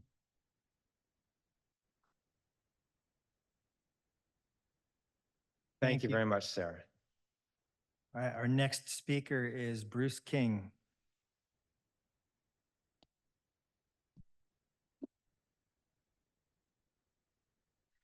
Good evening. I'm Bruce King with Friends of San Lorenzo Creek. We're a local nonprofit that advocates for our local creeks. Climate change is causing much broader swings in the amount of annual and storm-driven precipitation. We had some drought years, but for the last couple of years, we've experienced some massive atmospheric rivers that cause flooding, property damage, and fish migration. For example, 3 years ago, we had a massive atmospheric river in October. We had a fall run of Chinook salmon. They were out in the bay and they said, look at that. We got a big, massive slug of water coming out of San Lorenzo Creek. We had 30 Chinook salmon come up San Lorenzo Creek.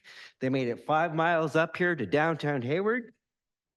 And they reached the restriction at Foothill Boulevard. They couldn't make it into the natural sections of channels and they all died and couldn't spawn.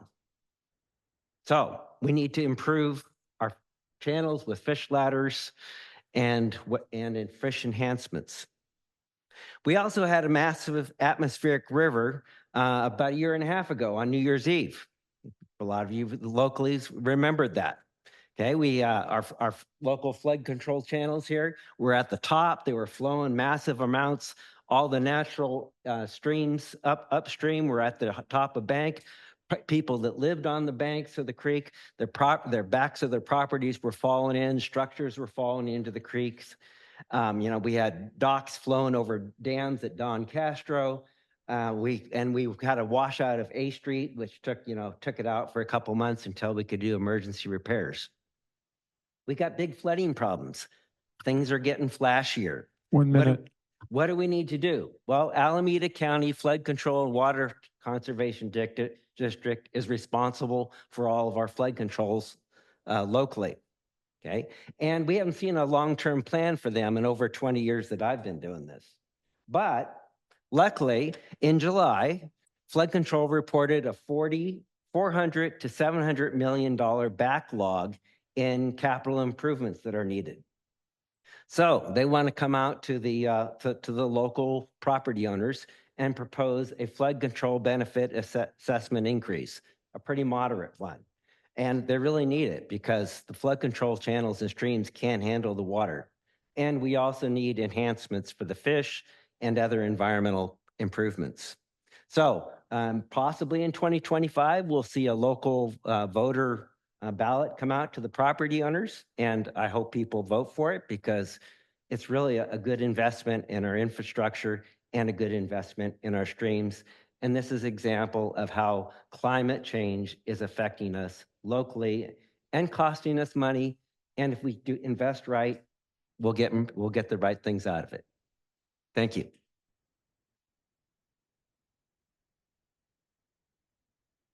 Thank you very much. And our last speaker is Stanley Wang. Thank you very much, Stanley. And Stanley, you will have 2 minutes. Hello, everyone. My name is Stanley, and I'm from San Ramon. I'm an economics graduate student, and I volunteer with Fridays for Future, Sunrise Movement, and the Extinction Rebellion. I've seen the anguish, the despair, the anger that my generation holds over a climate problem that we were born into, that until these past few years, we've had no power to change. I speak today to give my generation hope by talking about a solution from their values which I assume many in this room share, on a solution that economists have failed at communicating for years. I favor making polluters pay. For each ton of CO2 Exxon's oil creates, they should pay. In economics, that's a carbon tax. I also believe that money collected should go back to the people because we're all humans and will bear this burden together. This is the best policy for protecting the working class. MIT economist Chris Knittel and Berkeley economist Lucas Davis study the impacts of gas taxes and fuel economy standards. They find that fuel economy standards hurt low-income households. A gas tax with money returned to the people, that benefits the bottom 80% of Americans. This is directly analogous to a carbon tax. No ban, no standard, no limit is going to help low-income families the way a carbon tax with rebates will. 1 minute.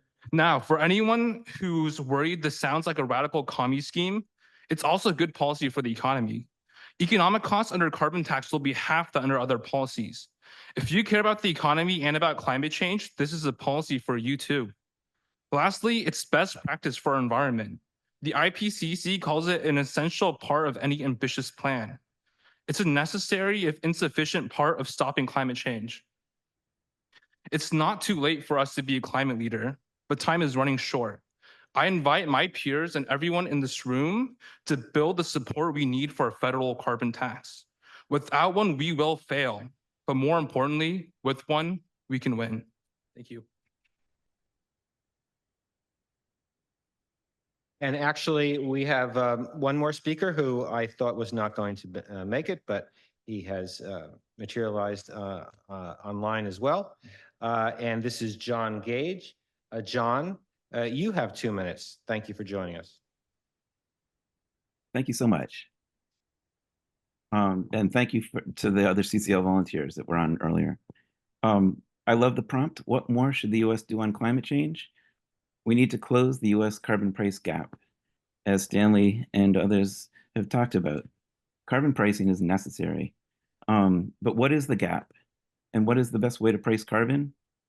And what more should individuals do? You can get this slideshow at the QR code or bit.ly/carbon price gap CPR. And the scientific consensus is real. There is also just a brief and rapidly closing window of opportunity to secure a livable and sustainable future for all. Who says carbon pricing is necessary? The IPCC, hundreds of climate scientists and economists volunteering their time to study peer-reviewed articles have concluded explicit carbon prices remain a necessary condition of ambitious climate policies. And our Treasury Secretary, Janet Yellen, says we cannot solve the climate crisis without effective carbon pricing. The Hamilton Project reviewed 1,000 potential policies for 2025 and assessed their impact on US emissions. You can see a carbon 1 fee minute. is the clear winner. I think I had 4.5 minutes.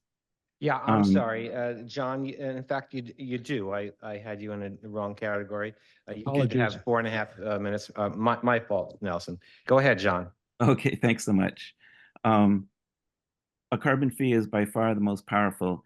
It works in complementary ways with the IRA, Additional spending doesn't give us nearly the bang for the buck that the first spending of the IRA did.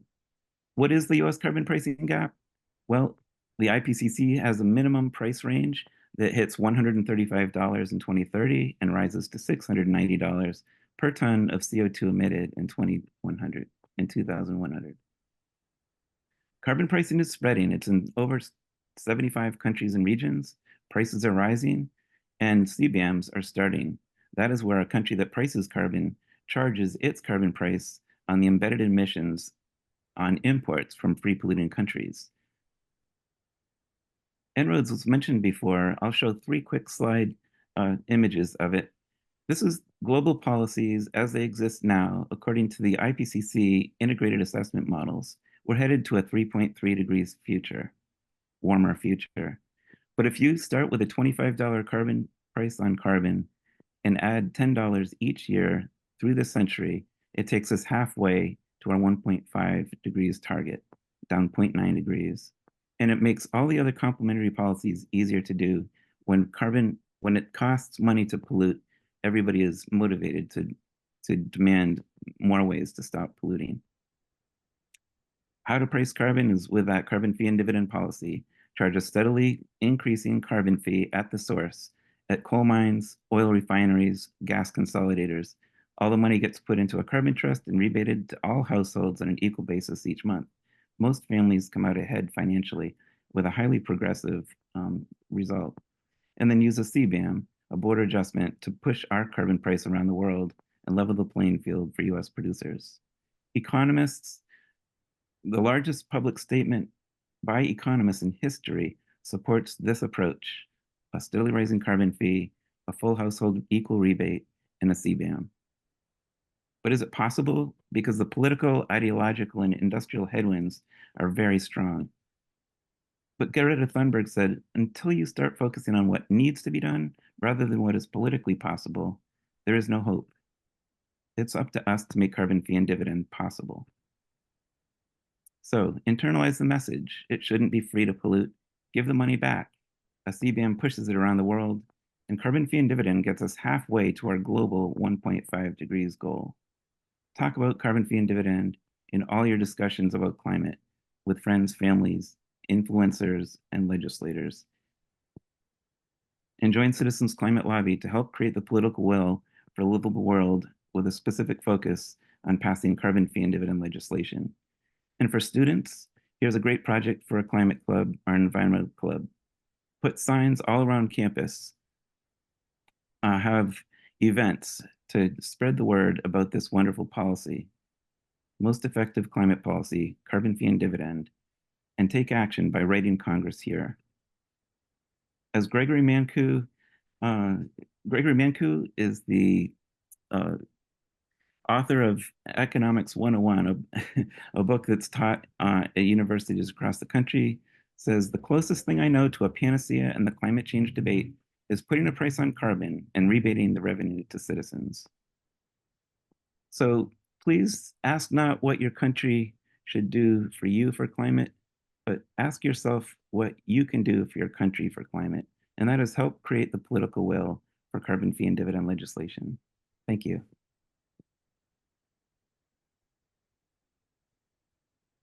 Okay, thank you very much, John. I'll take a last word here on behalf of Erik and all of his colleagues, on behalf of CPR Initiative. Thank you very much. There are essentially 3 categories of persons who have come before us and provided very substantial and interesting and important testimony. They are, of course, the invited national and local experts who you heard from. They are the citizen activists in this community and afar, including a number of courageous students who have stood up to defend their right to a viable climate system and future. And of course, there are also a number of citizens with diametrically contrary views who have braved the elites in this room to come and testify before us. Thank you very much as well. On behalf of CPR Initiative, thank you very much. We look forward actually to continuing the partnership with you, Erik, and your colleagues here at the City of Hayward. And lastly, I can say that in the lobby, we will have a short reception. There is coffee and some interesting simple carbohydrates. Thank you very much, everybody, for coming tonight.